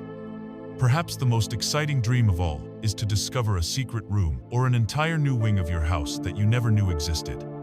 This is a wonderfully auspicious sign. It means you are on the brink of discovering a new talent, an untapped potential, or a whole new aspect of your personality that is now ready to be explored. It is a direct signal of personal growth and the expansion of your own consciousness. Another incredibly common and significant dream setting is a school. When you dream, you are back in school. It is almost never about your actual education. The school is a symbol for the great classroom of life. And these dreams tend to surface when you are feeling tested, examined, or judged in your current waking world. The classic school anxiety dreams are profoundly universal. To dream that you cannot find your classroom or your locker speaks to a feeling of being lost, of not knowing your place or how you fit in. The ubiquitous dream of showing up for a final exam that you haven't studied for is a classic manifestation of imposter syndrome. It arises when you are feeling unprepared for a challenge, afraid that you will be exposed as a fraud who doesn't actually know what they are doing. A common fear when starting a new job or taking on a new level of responsibility. Being late for class can symbolize a feeling that you are falling behind in life, that you are not meeting the expected milestones at the right time. These dreams tap into our deep-seated anxieties about performance, authority, and whether or not we are making the grade in the eyes of society and our own inner critic. The journey itself is also a key symbolic setting, and this is often represented by vehicles. The mode of transport in your dream reveals a great deal about how you are navigating your life path. A car is the most personal vehicle, often symbolizing your own body and your ego. The most important question to ask in a car dream is who is driving. If you are confidently in the driver's seat, it suggests you feel a sense of control and agency in your life. If someone else is driving, especially if they are driving recklessly, it's a powerful sign that you have given your power away to someone else or to an external circumstance. If you are in the back seat, you may be taking a passive role in your own life. And if the car is out of control, without brakes, it is a direct reflection of a life that feels like it is careening toward a crash. Public transport, like a bus or a train, often relates to a life path that is more conventional or shared with others. It can speak to a sense of following a collective destiny.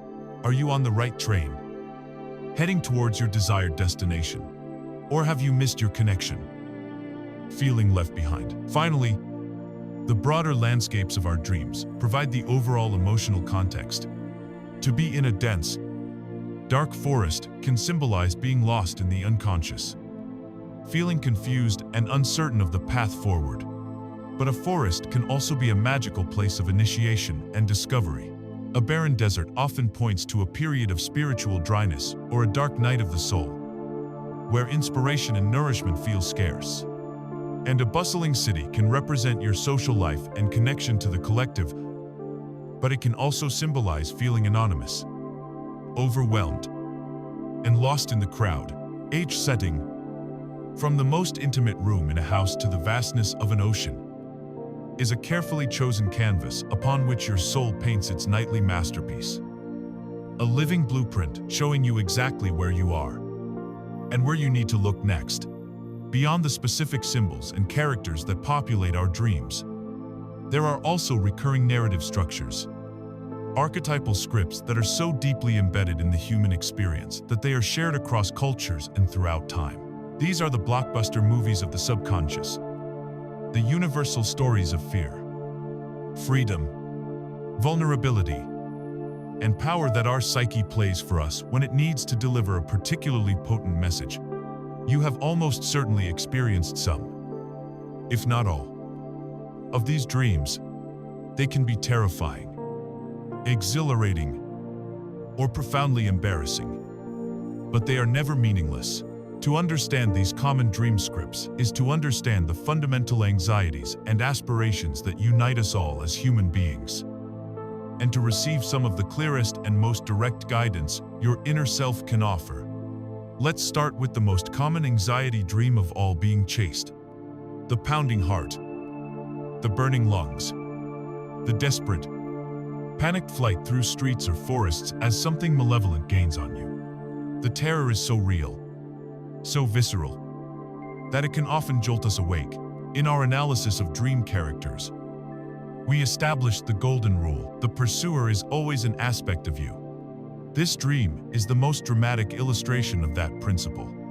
You are, quite literally, running from yourself. The monster, the villain, the shadowy figure at your heels is a part of your own energy that you have disowned and are now fleeing from in terror. It might be your unexpressed anger, your unprocessed grief, your creative potential that you're too afraid to embrace, or your own personal power that you've been taught to see as dangerous. The more you run, the more monstrous and terrifying the pursuer becomes, because it must amplify its energy to get your attention. So, what are you to do? The dream itself gives you the answer by creating this unbearable tension. It is a desperate invitation to stop running. The heroic, transformative, and healing response to a chase dream is to find the courage, either in the dream itself or in your imagination afterward, to stop, plant your feet, turn around, and face whatever is behind you. This act of conscious courage changes the entire dynamic. You cease to be the victim and become the integrator. As we've discussed, when you face the pursuer and ask it what it wants, it almost always transforms. The monster reveals its true face, which is often a face of pain, of need, or of power. The anger you were running from might reveal itself as the sacred fire you need to set a boundary in your life. The grief you were fleeing might reveal itself as the deep well of compassion you need to heal. The chase dream, in all its terror, is not a threat. It is a sacred invitation to wholeness, asking you to stop running from your own magnificent complexity and reclaim the power you have been leaving in the shadows. Another deeply physical and common dream is the sensation of falling. That stomach lurching, weightless plunge from a great height, often ending with a sudden jolt that wakes you up. On the most straightforward level, this dream is a direct, metaphorical reflection of a loss of control in your waking life. It often occurs when you feel you have no ground to stand on, when your sense of security has been pulled out from under you. Perhaps you've lost a job, a relationship has ended, or you're facing financial instability. The dream literalizes the feeling of having no support. The specifics can offer more clues. Are you falling from a skyscraper? This could point to a fall from a great height in your career or social standing. Are you slipping from a cliff's edge? This might relate to anxieties about taking a leap into the unknown. However, there is a deeper, more spiritual interpretation to consider. The falling dream can also be a call from your psyche to surrender. In a world that demands we constantly strive, grip, and control, the falling dream can be an invitation to simply let go. It can be a message that your white-knuckled grip on a particular situation or outcome is no longer serving you, and that healing or progress will only come when you release control and trust that you will be caught, or that you have the resources to handle the landing. Pay attention to the feeling. Is the fall terrifying, a helpless plunge into doom, or is there a strange, exhilarating sense of release to it? The dream asks you to examine your relationship with control, and to consider where in your life a little more faith and a little less force might be required. The exhilarating opposite of falling is, of course, flying. This is one of an ego's favorite dreams, a dream of pure joy, power, and liberation, to soar through the sky, weightless and free, looking down on the world below, is a profoundly positive and significant experience. It is a direct symbol of transcendence. It means you are, at that moment, rising above the problems and limitations that may be weighing you down in your waking life. You are gaining a higher perspective, seeing the bigger picture, and connecting with your own limitless spirit. This dream is a gift, a reminder from your soul of your true, unbound nature. Pay attention to the details of the flight. Are you flying effortlessly, like a superhero, with grace and power? This suggests a strong and natural connection to your own sense of freedom and personal power. Or are you struggling to get off the ground, flapping your arms frantically just to stay a few feet in the air? This might indicate that while you yearn for freedom, you are still struggling with the beliefs or circumstances that are holding you down. The dream is both a celebration of your potential and a diagnostic tool for how fully you are embodying it. Then we have the profoundly uncomfortable script of finding yourself naked in public. You are in a classroom, at a board meeting, or on a crowded street, and you suddenly realize you are completely exposed. The feeling is one of burning shame, vulnerability, and a desperate desire to hide. This is the classic dream of the imposter syndrome. It arises from a deep fear of being truly seen, of being exposed as flawed, imperfect, or fraudulent. It is a dream about the gap between our public persona, the capable, confident mask we wear, and the more vulnerable, insecure self we hide underneath. We are terrified that people will see the real us and judge us for it. However, there is often a fascinating and comforting twist to this dream. Frequently, if you look around in the dream, no one else seems to notice or care that you are naked.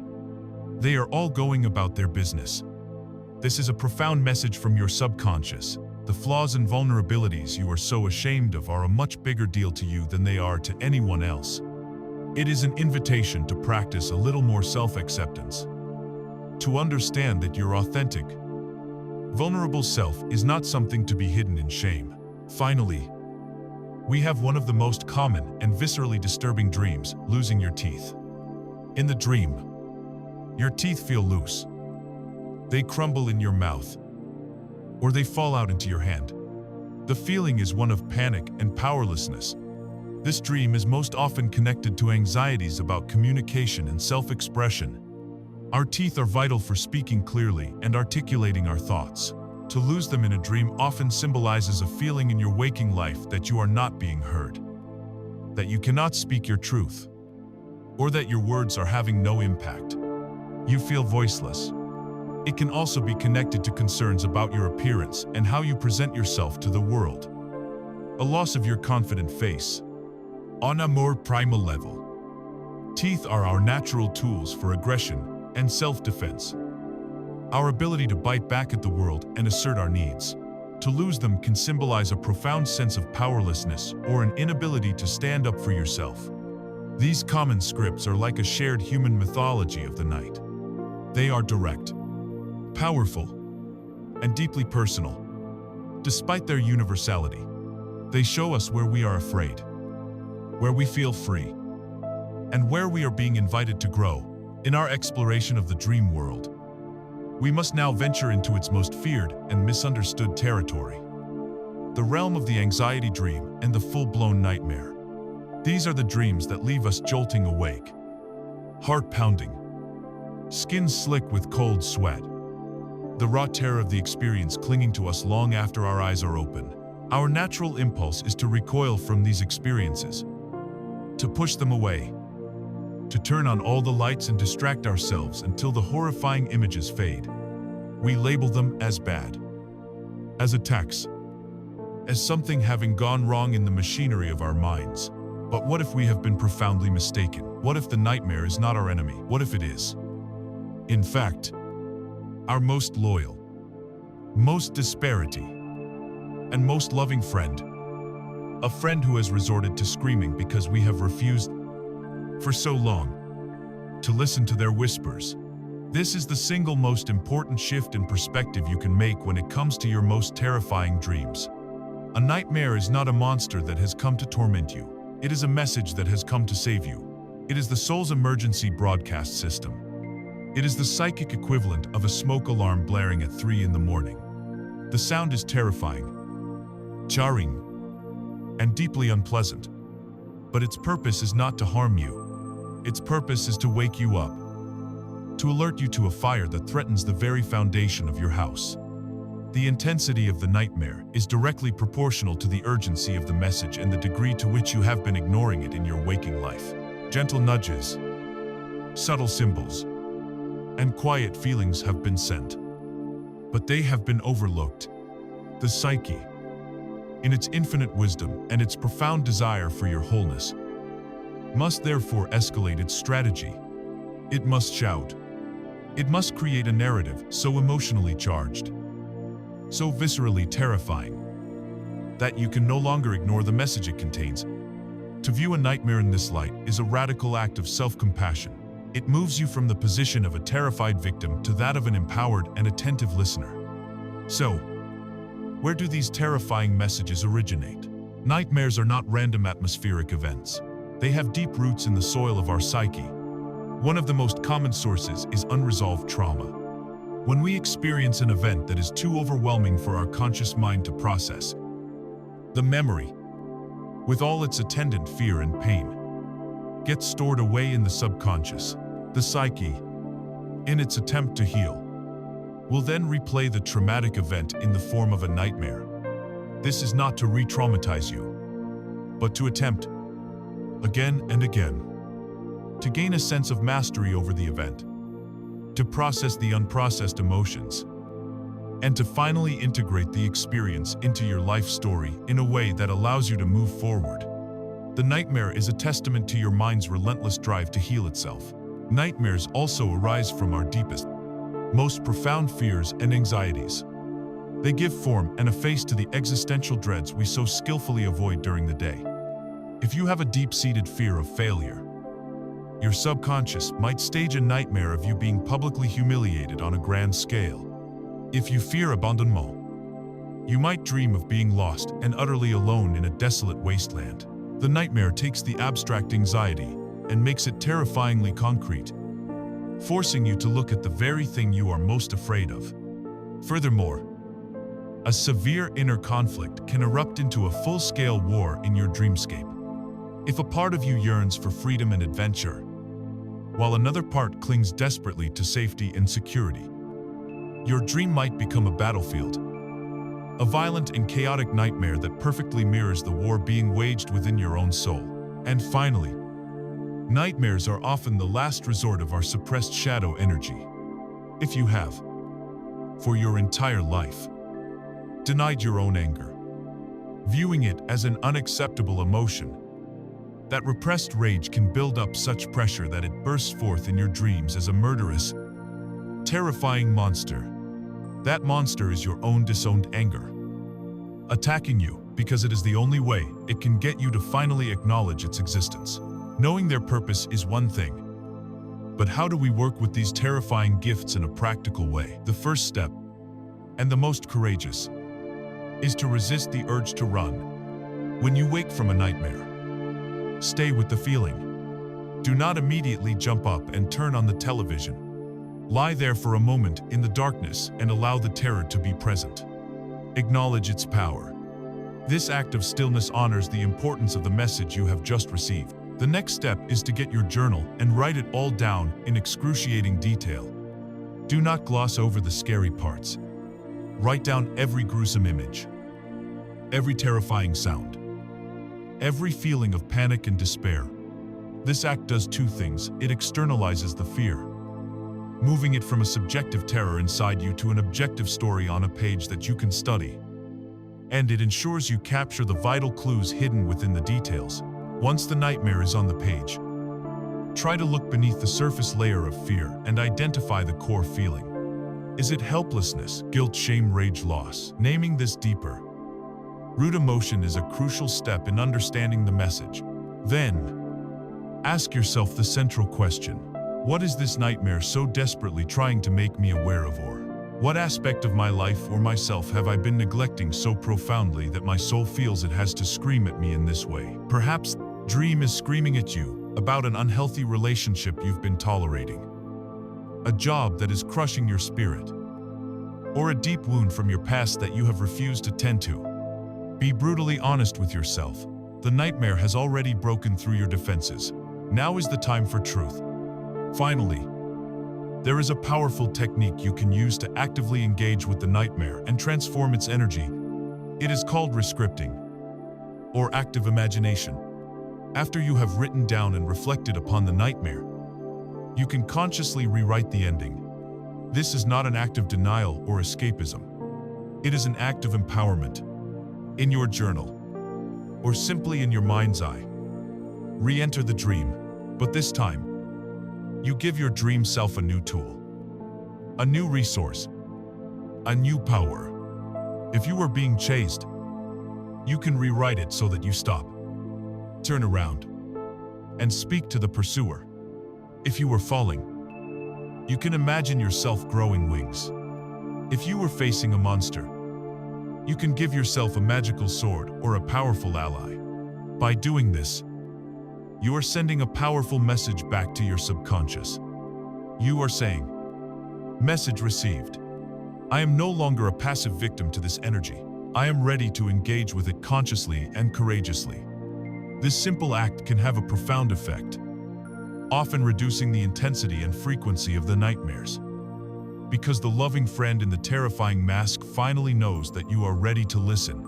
While most dreams are unique, fleeting visitors in the night, there is a special class of dream that comes not as a visitor, but as a resident. It moves into our psyche and stays, sometimes for weeks, sometimes for years, sometimes for a lifetime. This is the recurring dream, the persistent messenger. It is the same story, the same setting, the same feeling, playing on a loop in the theater of our minds. You may have one yourself, the dream of being unprepared for an exam long after you've left school. The dream of being lost and unable to find your way home. The dream of a specific house or a specific, unsettling task. The persistence of these dreams can feel like a haunting, a glitch in our mental software, a broken record that we can't seem to fix. But the truth is far more elegant and purposeful. A recurring dream is one of the most significant and helpful phenomena in our entire inner life. It is your soul's most patient and determined teacher. And it repeats the lesson for one simple, profound reason: you haven't learned it yet. Your subconscious mind is infinitely creative, capable of producing a universe of new narratives every single night. The fact that it chooses to expend its energy, sending you the exact same symbolic story over and over again, is a sign of immense importance. It is your psyche's way of putting a giant, flashing, neon arrow on a specific issue in your life, saying, look here, this is critical, this unresolved energy, this limiting belief, this dysfunctional pattern of behavior is holding back your entire development, and we are not moving on until you deal with it. Think of it as a cosmic sticky note left on the mirror of your mind every morning. You can ignore it. You can try to peel it off. But it will be right back there the next day, and the day after, until you finally attend to the message it carries. The recurring dream is a feedback loop of the highest order. It will continue with unwavering patience until its message is not only understood by your conscious mind, but is also integrated into your being through new actions, new attitudes, and new choices in your waking life.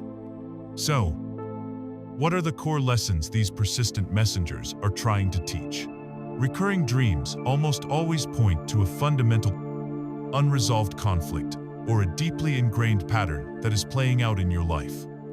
Let's look at some classic examples. The dream of being unprepared for an exam is rarely about your academic abilities. It points to a chronic pattern of feeling tested and judged in your daily life. A persistent fear that you will not measure up. It is the anthem of the imposter syndrome. And it will recur every time you are in a situation, a new job, a promotion, a challenging relationship that activates your core belief of being not good enough. The dream is begging you to address this deep-seated perfectionism and fear of failure. Another common recurring dream is that of being lost and unable to find your way home. Home, as we know, is a symbol for the self. This dream is a poignant commentary on a feeling of being disconnected from your true nature, of having lost your way on your life's path. It suggests a state of alienation, of not knowing who you are or where you belong. The dream will persist as long as you continue to live a life that is out of alignment with your core values and your soul's purpose. It is a call to begin the journey of coming home to yourself. Then there are the recurring dreams of frustration and dysfunction, the car that won't start, the phone that can't get a signal, the elevator that is stuck between floors. These dreams are pointing to a specific area of your life where you feel powerless and stalled. The car, a symbol of your drive and ego. I won't start because your motivation and sense of direction are stalled in waking life. The phone can't connect because your communication in a key relationship is broken. The elevator is stuck because you are stuck, unable to move up or down in some aspect of your life. The dream's repetition is telling you that this is not a temporary problem, but a chronic one that needs a new approach. One of the most fascinating and useful aspects of working with recurring dreams is to become an observer of their subtle evolution over time. They are not always static reruns. Often, they change in small, incremental ways. And these changes are a direct progress report from your psyche. They are a map of your healing journey. Let's return to the unprepared exam dream. Perhaps for years, the dream is always that you can't even find the right building on campus. This reflects a state where you are completely avoiding the issue. Totally lost. Then, you do some inner work. You start building your confidence. And the dream changes. Now, you can find the building and the classroom, but you don't have a pen. This is progress. You are no longer lost. You are now present at the challenge. But you still feel you lack the right tools. Months later, after more growth, the dream shifts again. This time, you have a pen, but the exam paper is blank, or in a language you can't read. Again, this is progress. You have the tools, but you still lack the inner knowledge or clarity. These subtle shifts are not random. They are precise reflections of your inner work. Keeping a dream journal is absolutely essential here, as it allows you to track these changes over years, providing concrete evidence of your own gradual, and sometimes non-linear, path to wholeness. This leads us to the most beautiful and rewarding moment in this process, the sound of silence. What does it mean when a recurring dream that has plagued you for a decade simply stops? It is a moment of profound psychological graduation. It is the clearest and most unambiguous signal your psyche can give you that the lesson has finally been learned. The dysfunctional pattern has been broken. The limiting belief has been uprooted and replaced. The internal conflict has been resolved and integrated. The faithful messenger, its job finally done, can now retire. The broken record is fixed, and a new song can begin to play. Many people experience this as a quiet, dawning realization. They'll wake up one day and think, "That's strange. I haven't had that awful exam dream in a long time." This realization brings with it a deep and lasting sense of peace, a feeling of having passed a great test and unburdened yourself from a heavy, invisible weight. It is the ultimate validation of your inner work. Your recurring dream is not a curse. It is a sign of your soul's profound and loving commitment to your own evolution. It is a faithful guide that refuses to let you stay stuck. A persistent friend who believes so deeply in your potential for wholeness that it will keep knocking on your door, night after night, until you are finally ready to answer. Thus far on our journey, we have learned to become respectful observers and diligent interpreters of our dreams.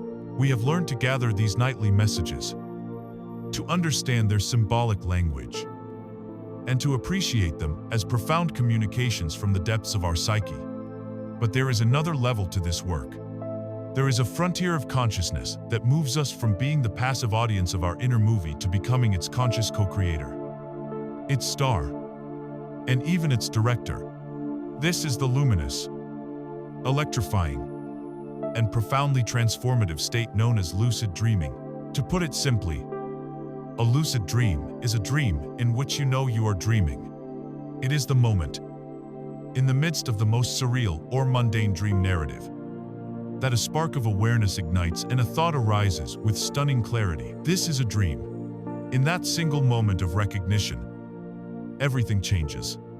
The world around you, which seconds before felt completely real, is now revealed to be a magnificent, malleable construction of your own mind. You are no longer a puppet of the dream's narrative. You are an awakened consciousness standing in the very heart of your own creative matrix. This is not just a neat party trick for the mind.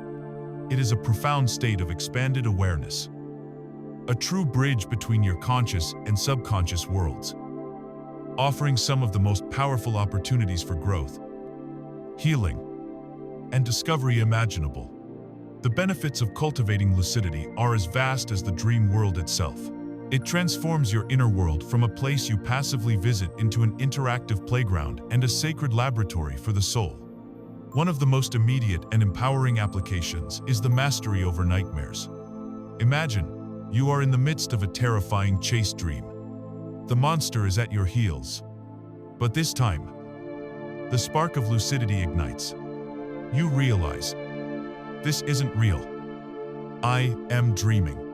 In that instant, the terror dissolves, replaced by a sense of absolute power. You are no longer the victim. You can stop running, turn to face the monster, and ask it what it wants. You can use dream superpowers to shrink it down to the size of a mouse, or engage it in a dialogue, or even give it a hug, recognizing it as a lost part of yourself. Lucidity hands you the ultimate tool for confronting and integrating your deepest fears in a completely safe environment. Beyond fear conquest, the lucid dream is the ultimate skill rehearsal simulator. Neurological studies have shown that practicing a physical or mental skill in a dream activates the same neural pathways as practicing it in waking life. The implications are staggering. A musician can summon a grand piano and practice a difficult concerto. An athlete can flawlessly execute a complex maneuver over and over again. A public speaker can stand before a dream audience of thousands and deliver a powerful, confident speech, training their nervous system for the real event. You can rehearse a difficult conversation, trying out different responses to see how your dream partner reacts. It is a consequence-free training ground where you can program your mind and body for success. For the creative mind, the lucid dream is an infinite wellspring of inspiration. A painter can ask the dream to show them a landscape of unimaginable beauty. A writer can walk through their fictional worlds and interview their characters. A musician can ask to hear a new symphony and then try to remember it upon waking. You can fly through surreal architecture, explore alien worlds, and interact directly with the boundless creativity of your own subconscious. Perhaps the most profound benefit of all is the opportunity for direct communication with your inner self. In ordinary dream interpretation, we are like archaeologists, piecing together the meaning from symbolic fragments after the fact. In a lucid dream, you can become a journalist and interview the source directly. You can literally ask the dream itself, "What is the meaning of this?" You can shout out into the dreamscape, "Show me something I need to know for my healing," or "What is my biggest obstacle to happiness?" You can summon a figure that represents your inner wisdom or higher self and ask for direct guidance on a life-altering decision. The lucid dream allows you to bypass the layers of symbolic interpretation and engage in a clear, conscious dialogue with the deepest, wisest parts of your being. It is the most direct form of self-inquiry possible. So how does one cultivate this extraordinary skill? It is a practice, and like any practice, it begins with the fundamentals. A rich and consistent practice of dream recall and journaling is the absolute prerequisite. You cannot become aware within a world you do not remember. The more you honor your dreams by writing them down, the more fertile the ground becomes for lucidity to sprout. Once that foundation is in place, you can begin to practice specific techniques. The most common and effective is the practice of reality checks, or state checks. The goal is to cultivate a habit of questioning your reality frequently throughout the waking day, with the hope that this habit will eventually carry over into your dream state. The key is to perform these checks mindfully, genuinely asking yourself, "Am I dreaming right now then?" You perform a test that has a different result in dreams than in waking life. For example, look closely at your hands. In a dream, they often appear distorted, blurry, or with the wrong number of fingers. Another classic check is to try to gently push the forefinger of one hand through the palm of the other. In waking life, it meets resistance. In the dream world, it will often pass right through. Another powerful check involves reading text. Look at a line of text on a sign or a book. Look away for a moment, and then look back. In a dream, the text will almost always have changed, scrambled, or become nonsensical. The same applies to a digital clock. Perform these checks 10 to 15 times a day. especially when something strange or unusual happens. Eventually, you will do it out of habit while dreaming. The test will fail, and you will become gloriously, thrillingly lucid. Another powerful technique, developed by lucid dreaming pioneer Stephen LaBerge, is called MILD, which stands for mnemonic induction of lucid dreams. This is a technique of setting your intention as you are falling asleep, or when you wake up from a dream in the middle of the night. Your first step is to recall a recent dream in as much detail as possible. Once the dream is clear in your mind, you say to yourself, with firm intention, a phrase like, "Next time I am dreaming, I will remember to recognize that I am dreaming." As you continue to fall back asleep, you visualize yourself back inside the dream you just recalled. But this time, you imagine yourself recognizing that it is a dream. You see yourself looking at your hands and shouting, "This is a dream." You are programming your mind, setting a clear perspective memory trigger for lucidity, a more advanced, and for some, more direct technique, is wild, or wake-induced lucid dream. This involves maintaining a continuous thread of awareness as your body falls asleep. You lie down, remaining as still as possible. While keeping your mind alert and focused, you will observe the stages of falling asleep consciously, watching the hypnagogic light show of colors and patterns behind your eyelids, perhaps experiencing strange auditory or physical sensations.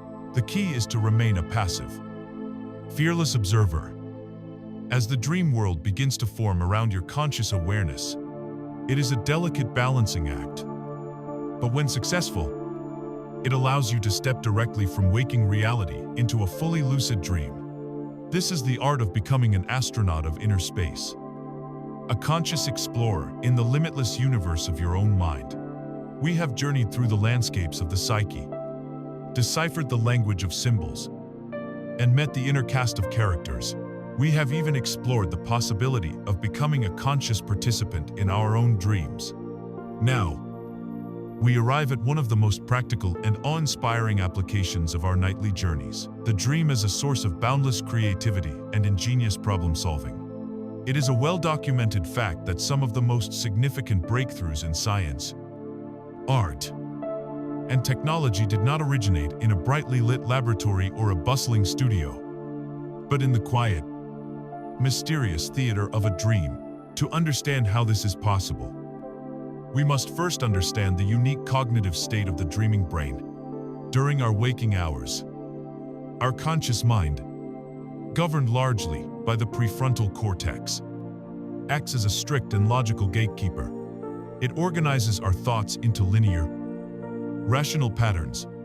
It dismisses connections that seem illogical. It filters out silly or extraneous information. And it keeps our thinking firmly on the well-trodden paths of conventional wisdom. This is essential for functioning in the world, for paying our taxes and driving a car. But this very same logical rigidity can be a cage for true creativity. When we sleep, and particularly during the rapid eye movement, or REM, stage of sleep, this stern gatekeeper goes off duty. The brain enters a remarkable state of hyperassociation. Brain chemistry changes, allowing for distant and seemingly unrelated memory nodes to connect with one another in novel and fluid ways. Logic is replaced by metaphor. Linear thinking gives way to a sprawling, interconnected web of ideas. This is the mind's nightly, unrestricted brainstorming session, where no idea is too absurd and no connection is off limits. It is in this state of cognitive freedom that the pieces of a puzzle, which our conscious mind has struggled with for months, can suddenly and effortlessly click into place. The history of human genius is secretly littered with profound aha moments delivered by the sleeping mind. One of the most famous examples comes from the 19th century chemist, Auguste Kekule. He had been wrestling for months with one of the greatest chemical puzzles of his time, the molecular structure of the benzene compound. All the evidence suggested it was composed of 6 carbon and 6 hydrogen atoms. but he could not figure out how they could possibly link together according to the known rules of chemistry. His conscious mind had hit a wall. One afternoon, exhausted, he dozed off in his chair by the fire. He dreamed of atoms, long chains of them, twisting and dancing like snakes.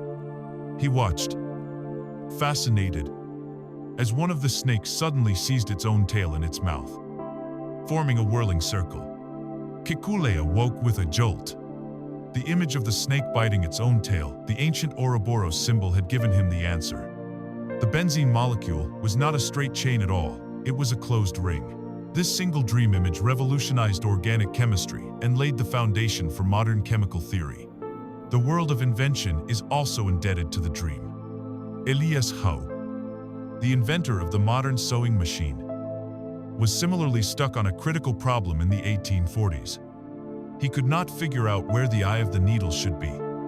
All needles up to that point had the eye at the blunt end. One night, he had a terrifying nightmare that he had been captured by a tribe of cannibals. In the dream, he was surrounded by warriors who were thrusting their spears at him, threatening to kill him if he did not produce a machine that could sew. As they danced around him, their spears moving up and down, he noticed a crucial detail that his conscious mind had never considered. Each spear was pierced with a hole near its sharp point. He woke up in a sweat, the terrifying images still fresh. But he had his solution. The eye of the sewing machine needle had to be at the tip. That single, dream-delivered detail made the lock-stitch sewing machine possible. This phenomenon is not limited to science and invention. It is a fountainhead of artistic creation.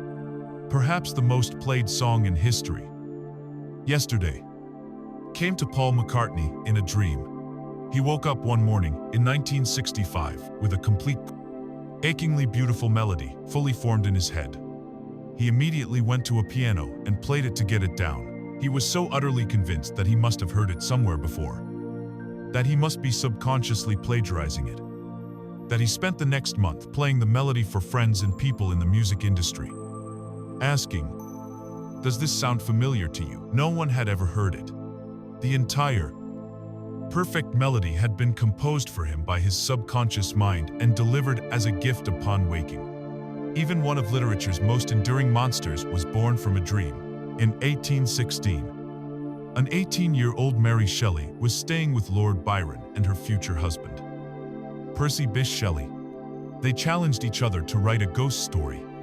Mary struggled for days, unable to think of a truly frightening tale.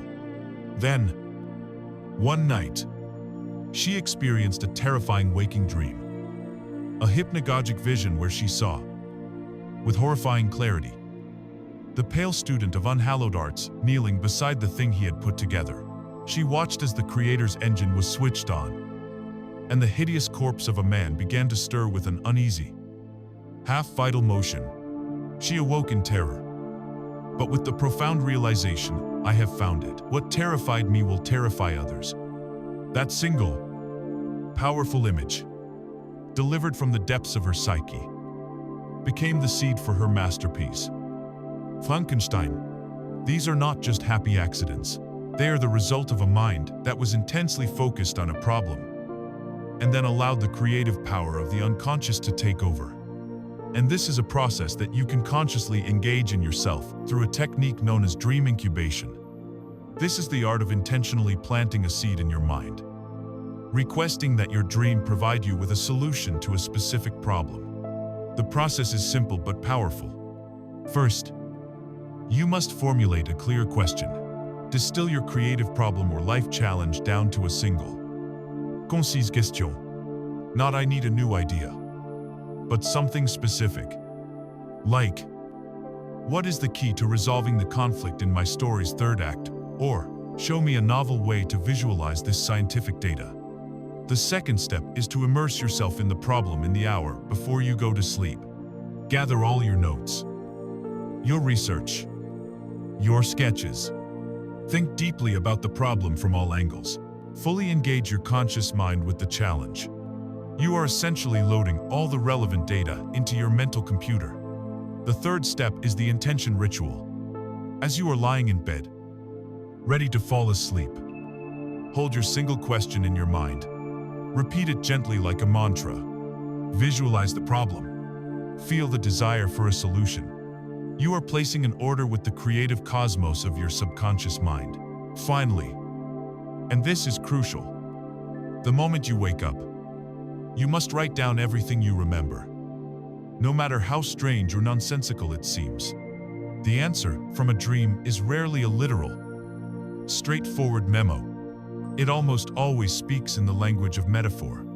You might not dream of the exact line of code you need, but you might dream of building a bridge over a chasm, giving you the metaphorical insight to connect two pieces of your program. You might not dream of a finished painting, but you might dream of a specific color or a feeling that becomes the emotional core of your work. Dream incubation is your personal invitation to collaborate with the genius that lies sleeping within you, to access a level of creativity and insight that your waking mind, with all its logic and its limits, could never reach on its own. We have explored the dream as a creative muse, a source of brilliant solutions and artistic inspiration. Now, we turn our attention to what may be the dream's most profound and sacred function, its role as a master healer, a nightly therapist who works tirelessly to mend the wounds of our inner world. Every life contains moments of pain, loss, and emotional injury. Some of these are small cuts and bruises that heal quickly, but others are deeper wounds, traumas that can fracture our sense of safety and leave long-lasting scars on our psyche. It is in the gentle darkness of the dream state that our mind performs its most incredible emotional alchemy, working to process these injuries, soothe our sorrows, and guide us back toward a state of wholeness. This is not merely a poetic idea, it is a neurological fact. Groundbreaking research, particularly from neuroscientists like Dr. Matthew Walker, has revealed that the REM dream state acts as a form of overnight therapy. A key feature of the dreaming brain during REM sleep is that it is flooded with a rich neurochemistry that supports memory processing and emotional expression. But it does so in an environment that is almost completely free of norepinephrine, a key stress-related chemical. Think of what this means. Your brain has ingeniously designed a state where it can revisit and reprocess highly emotional, even traumatic memories, but without the painful, anxiety-inducing chemical charge that accompanied them in the first place. This nightly process allows the brain to gradually strip the sharp, painful sting from difficult memories. It doesn't erase the memory, but it separates the memory from its emotional venom. It allows us to remember the past without having to perpetually relive its pain. The dream is the wise alchemist who takes the heavy, toxic lead of a painful experience and, night after night, slowly transforms it into the gold of wisdom, resilience, and a life story that can be carried without being crushed by its weight. This understanding is absolutely critical when we approach one of the most painful dream experiences, the post-traumatic nightmare. For anyone who has endured a significant trauma, be it an accident, a violent act, the horrors of combat, or a profound loss, the experience of having that event replayed in vivid, terrifying detail in a dream can feel like a cruel and relentless form of torture. It feels counterintuitive. Why would our own mind, which is supposed to protect us, force us to relive the worst moment of our lives? The answer lies in the deep, healing wisdom of the psyche. A traumatic event is, by definition, an experience that was too sudden, too fast, and too overwhelming for our nervous system to fully process and integrate at the time. It becomes a kind of psychic fragment, an undigested piece of experience that remains frozen in time, perpetually charged with all the terror and helplessness of the original moment. The recurring traumatic nightmare is the mind's valiant and persistent attempt to heal this fracture. It is not trying to re-traumatize you, it is trying to master the experience. By replaying the narrative, the mind is attempting to make sense of the chaos, to create a coherent story out of something that was senseless, and to slowly, incrementally, discharge the massive amount of stored emotional energy. It is like a bone that was shattered and never set properly. The body, in its wisdom, knows it must go back and re-break the bone in order to set it correctly so that true healing can occur. The post-traumatic nightmare is the psyche's courageous attempt to go back to the scene. Not to be wounded again, but to finally set the bone straight.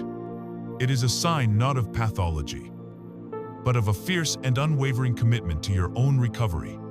Working with dreams of this nature requires immense gentleness, courage, and, it must be said, often the support of a trained professional if you are experiencing severe, debilitating nightmares related to a significant trauma. Seeking the guidance of a therapist who specializes in trauma is an act of profound wisdom and self-care. They can provide a safe container for this delicate work. However, for those working with the echoes of less severe emotional wounds, there are gentle ways to begin to engage with these healing dreams. First, when you record the dream in your journal, do so in a place and at a time when you feel completely safe and grounded. Perhaps light a candle. Wrap yourself in a warm blanket. You are handling sacred material. As you write, notice the feelings that arise not just in your mind, but in your body. Does your chest tighten? Does your stomach clench? The body holds the score of our wounds. And simply noticing these physical sensations without judgment is a powerful step in releasing them. Next, read through the dream and consciously look for a helper. Even in the darkest of nightmares, the psyche will sometimes plant a small seed of hope, a friendly animal that appears for a moment, a door that mysteriously unlocks, a brief glimpse of light in the distance, actively searching for this symbol of resource, no matter how small, can begin to shift your relationship with the dream from one of pure terror to one of searching for the hidden help. And as we've discussed before, the act of conscious rescripting can be a powerful therapeutic tool. After the dream is on the page, you can take up your pen and grant your dream self a new power. You can give yourself a powerful protector who steps in to defend you. You can give yourself a key that unlocks a door to safety. You can give yourself a voice to scream "No" when you were silent in the original event. This is not about denying what happened. It is about providing your inner world with a new template. A corrective experience of agency and empowerment that can begin to heal the old wound of helplessness. One of the most beautiful aspects of this process is that your dreams themselves will show you the progress you are making. As you begin to heal in your waking life, the content and feeling of your dreams will begin to change, acting as clear signposts on your road to recovery. A nightmare that was once visceral and all-encompassing might become more distant, as if you are watching it on a movie screen instead of being in it. The narrative might change in small but significant ways. You might find you can run a little faster, or that the threat is a little further away. You might discover a newfound ability or ally within the dream. Your own dream self might start to feel less like a victim and more like a capable survivor. And then, one day, you may notice that the nightmare has simply stopped. It has been replaced by dreams of peace, dreams of resolution, or even dreams of the old wound having become a scar that is no longer painful, but is now a source of strength and wisdom. This is the ultimate goal of the soul's nightly healing work, to transform our deepest pain into our most profound power. We have journeyed deep into the inner world, learning to see our dreams as sources of healing, creativity, and profound self-knowledge. Now, we arrive at the bridge where the inner world and the outer world meet. This is where we explore one of the most exciting and life-altering applications of dream work, using our dreams as a powerful tool for conscious creation, for manifestation, for aligning ourselves with the very fabric of the law of attraction. The foundational principle of this law is simple. Our outer world is a direct reflection of our inner world. We attract into our lives not what we merely want with our conscious minds, but what we deeply believe and feel to be true in the core of our being. Our subconscious beliefs, our emotional setpoint, our vibrational signature. This is what sends the signal out to the universe. And the universe, in its impeccable wisdom, always sends back a perfect match. The great challenge for so many on a path of conscious creation is that they do not truly know what their subconscious beliefs are. And this is where the dream becomes the ultimate diagnostic tool. Your dreams are the most honest mirror you will ever find. They bypass the positive affirmations and the wishful thinking of your ego and show you the raw, unfiltered truth of your energetic programming. Think of it this way. You may spend your days affirming, "I am a magnet for wealth and abundance." But if you consistently have dreams of losing your wallet, finding that your money is counterfeit, or endlessly searching for a job you can never seem to find, your dream is showing you the truth. It is revealing a deeper, more powerful subconscious program that is running the show.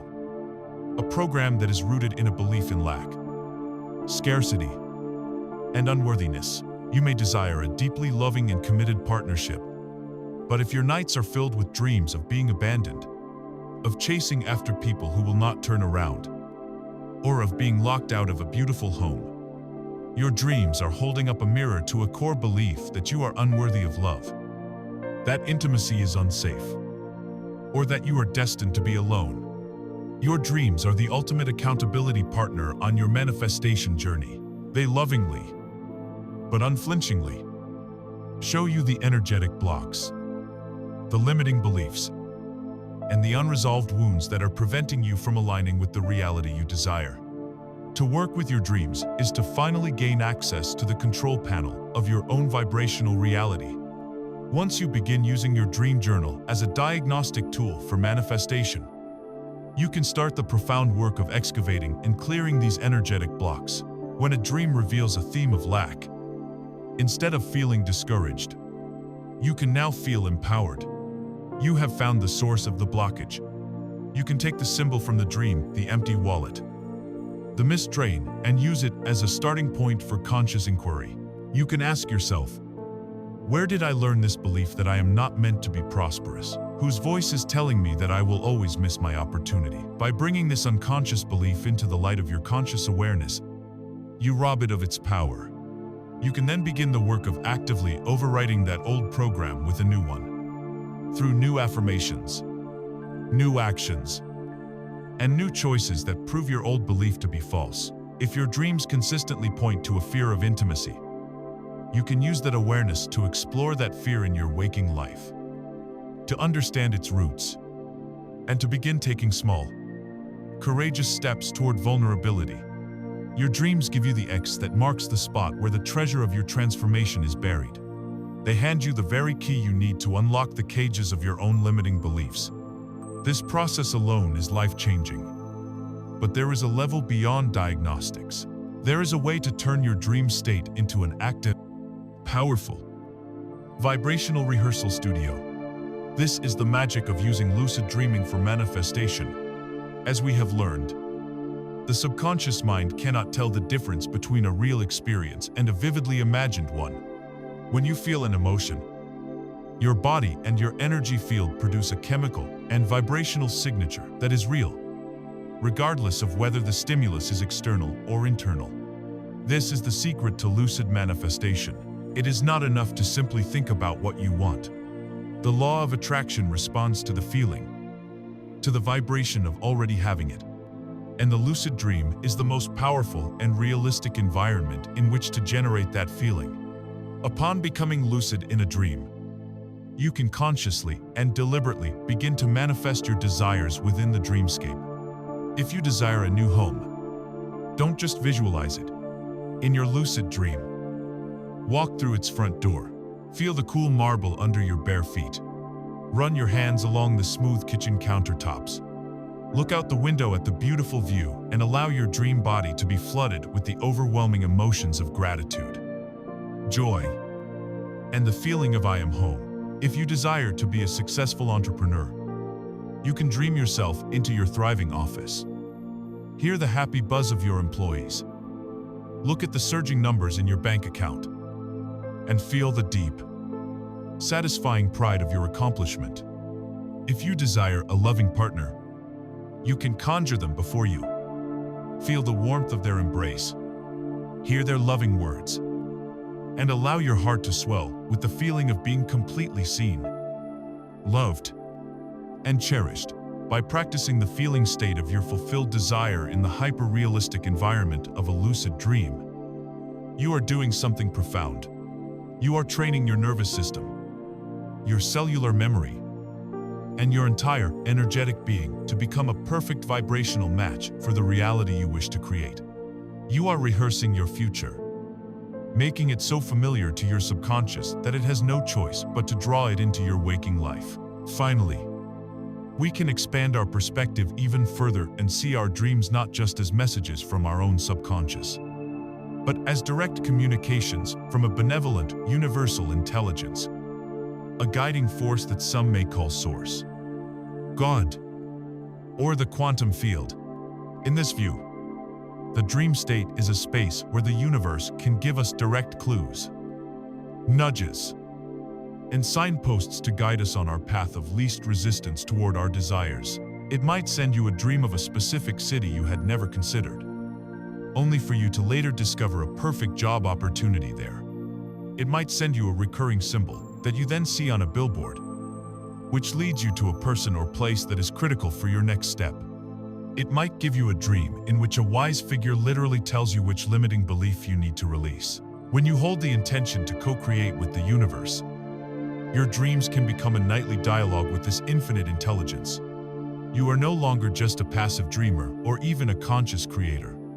You are an active partner in a cosmic dance, using the sacred space of your dreams to both understand the energetic reality you currently inhabit and to courageously sculpt the one you are destined to live.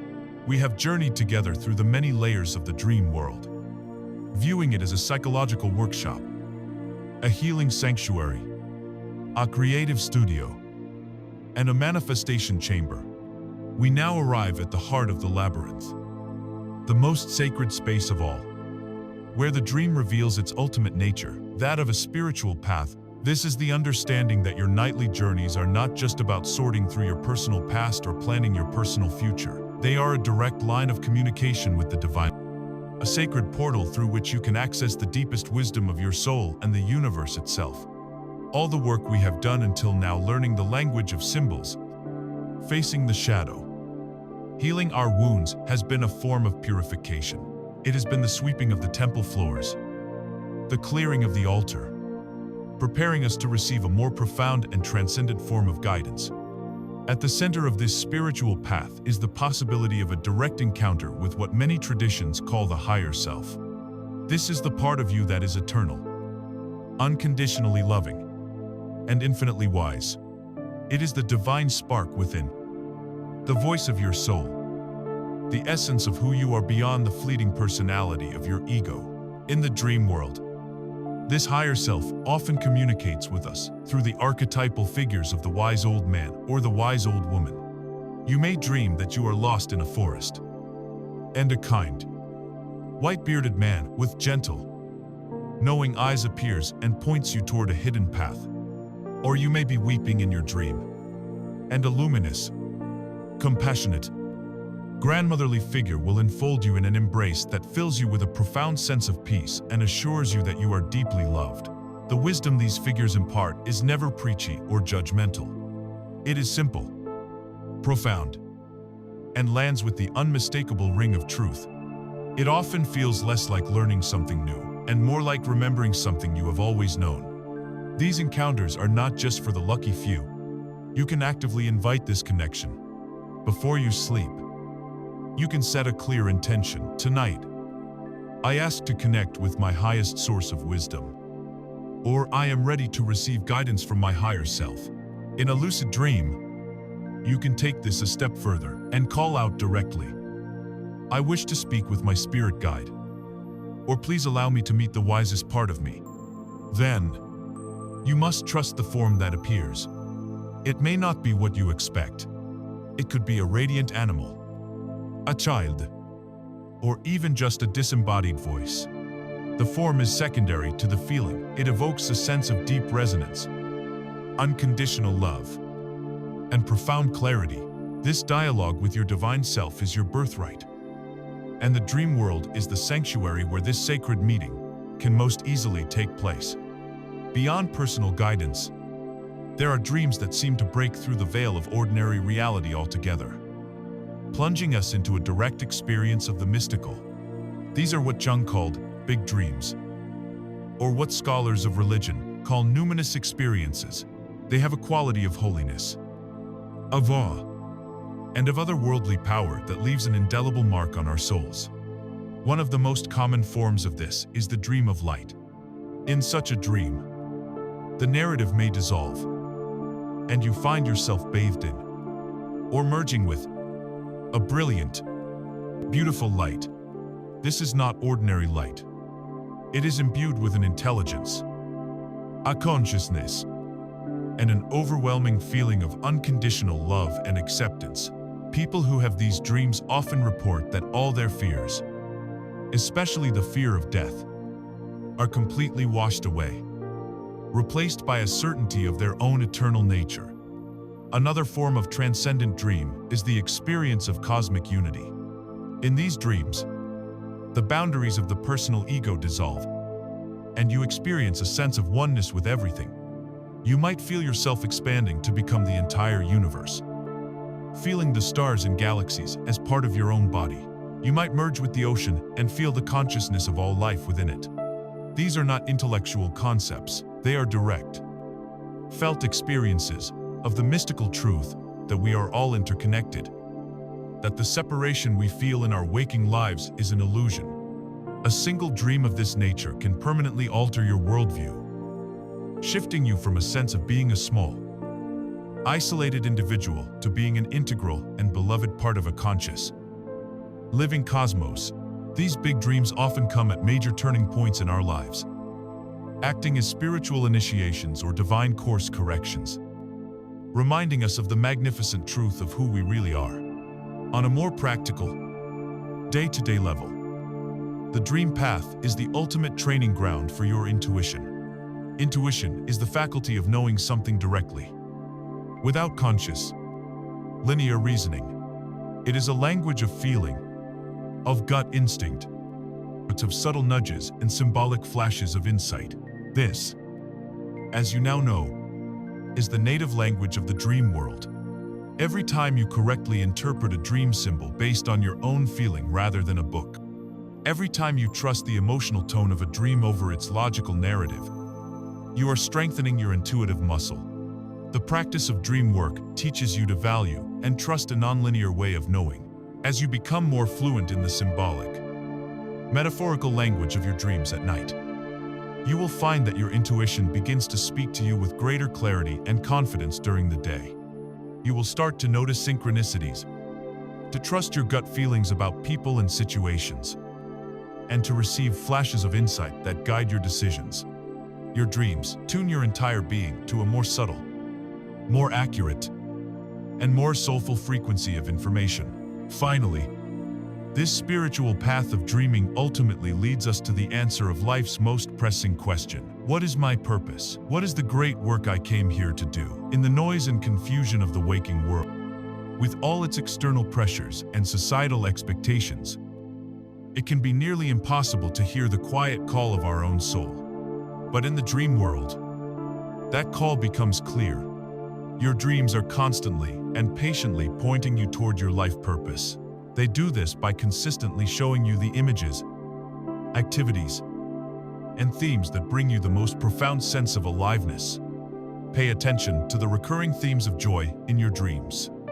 Do you consistently dream of building beautiful things with your hands, of healing people or animals, of teaching or leading others, of exploring new lands, of creating art or music that moves people to tears? These are not random fantasies.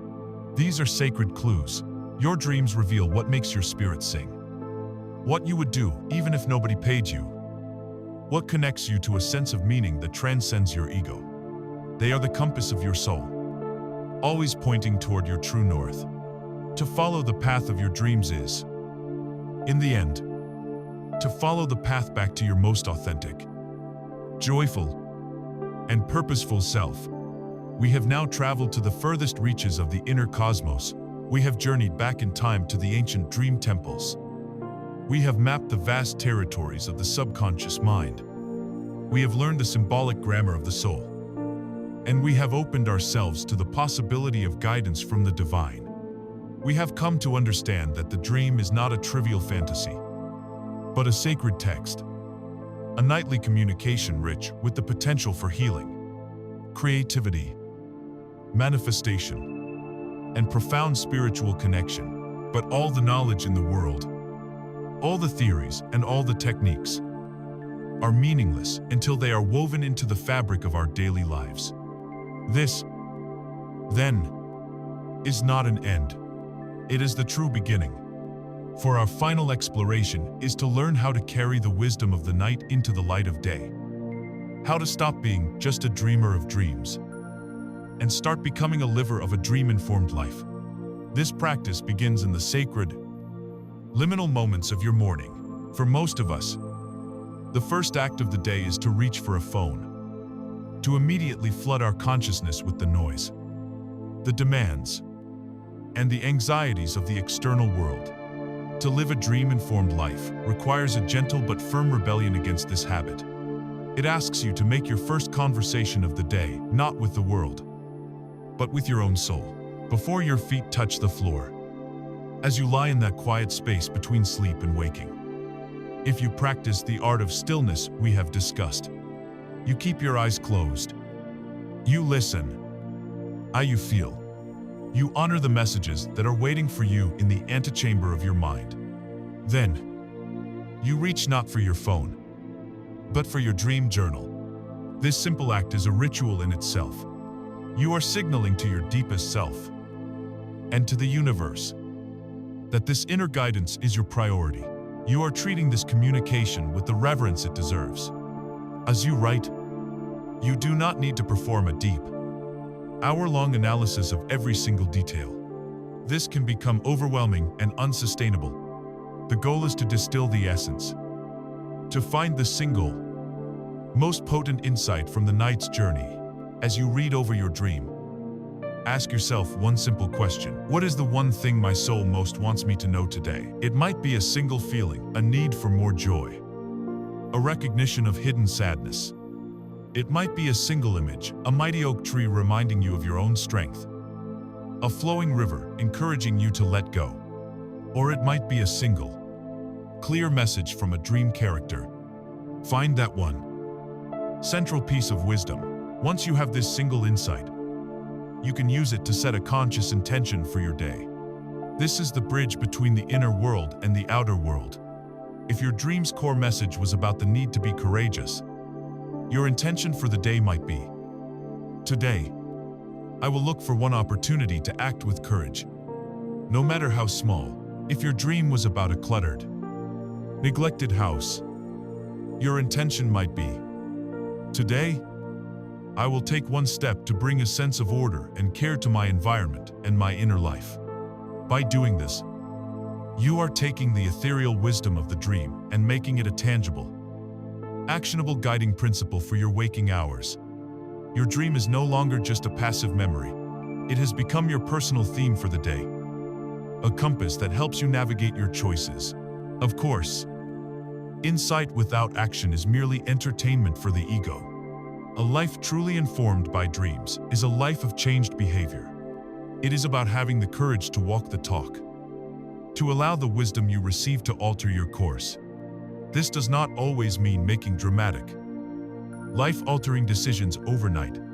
More often, it means taking a series of small, consistent, and courageous steps in the direction your soul is pointing. If you have recurring dreams of being trapped or in a cage, and you identify that this relates to a soul-crushing job, the dream isn't necessarily screaming at you to quit tomorrow with no plan. It is asking you to take one small step. That step might be updating your resume. It might be signing up for a class in a field you are passionate about. It might be having an honest conversation with your partner about your unhappiness. The dream provides the diagnosis. Your waking self must choose the treatment. Learning to act on symbolic guidance is an art. If your dream shows you a parched, desert landscape, the action is not necessarily to drink more water. The action is to ask, Where in my life am I experiencing a spiritual or emotional drought? And then to take one step to bring nourishment to that area, to call a friend, to spend time in nature, to read a book that inspires you. If your dream shows you building a beautiful bridge, the action is to identify two separate areas of your life, perhaps your career and your passion, or two estranged family members, and to think of one small way you can begin to connect them. You are learning to translate the poetic language of the soul into the practical prose of daily living. Finally, it is essential to understand that this is a lifelong dialogue, not a short course to be completed. You are cultivating a relationship with the deepest, wisest part of you. And like any profound relationship, it will have its own rhythms, its own seasons. There will be nights, or even weeks, when you feel you cannot remember any dreams at all. Do not despair. These are not signs of failure. They are often periods of quiet integration, where your psyche is working silently in the background, processing the insights you have already received. During these dry spells, it is important to maintain your morning ritual. You can simply open your journal and write, "I don't remember my dreams this morning, but I am still here. I am still listening." This act of showing up, even when the lines are quiet, maintains the sacred connection.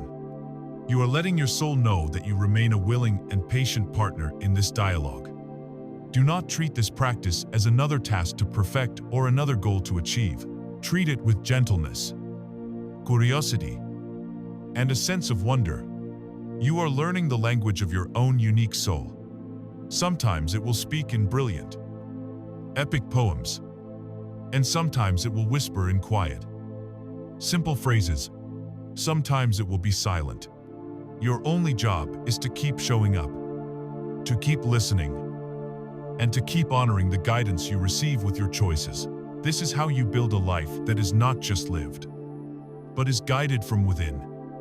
A life that is rich with meaning, purpose, and a deep, unshakable connection to the magnificent mystery that sleeps within you and is waiting, always, to be heard.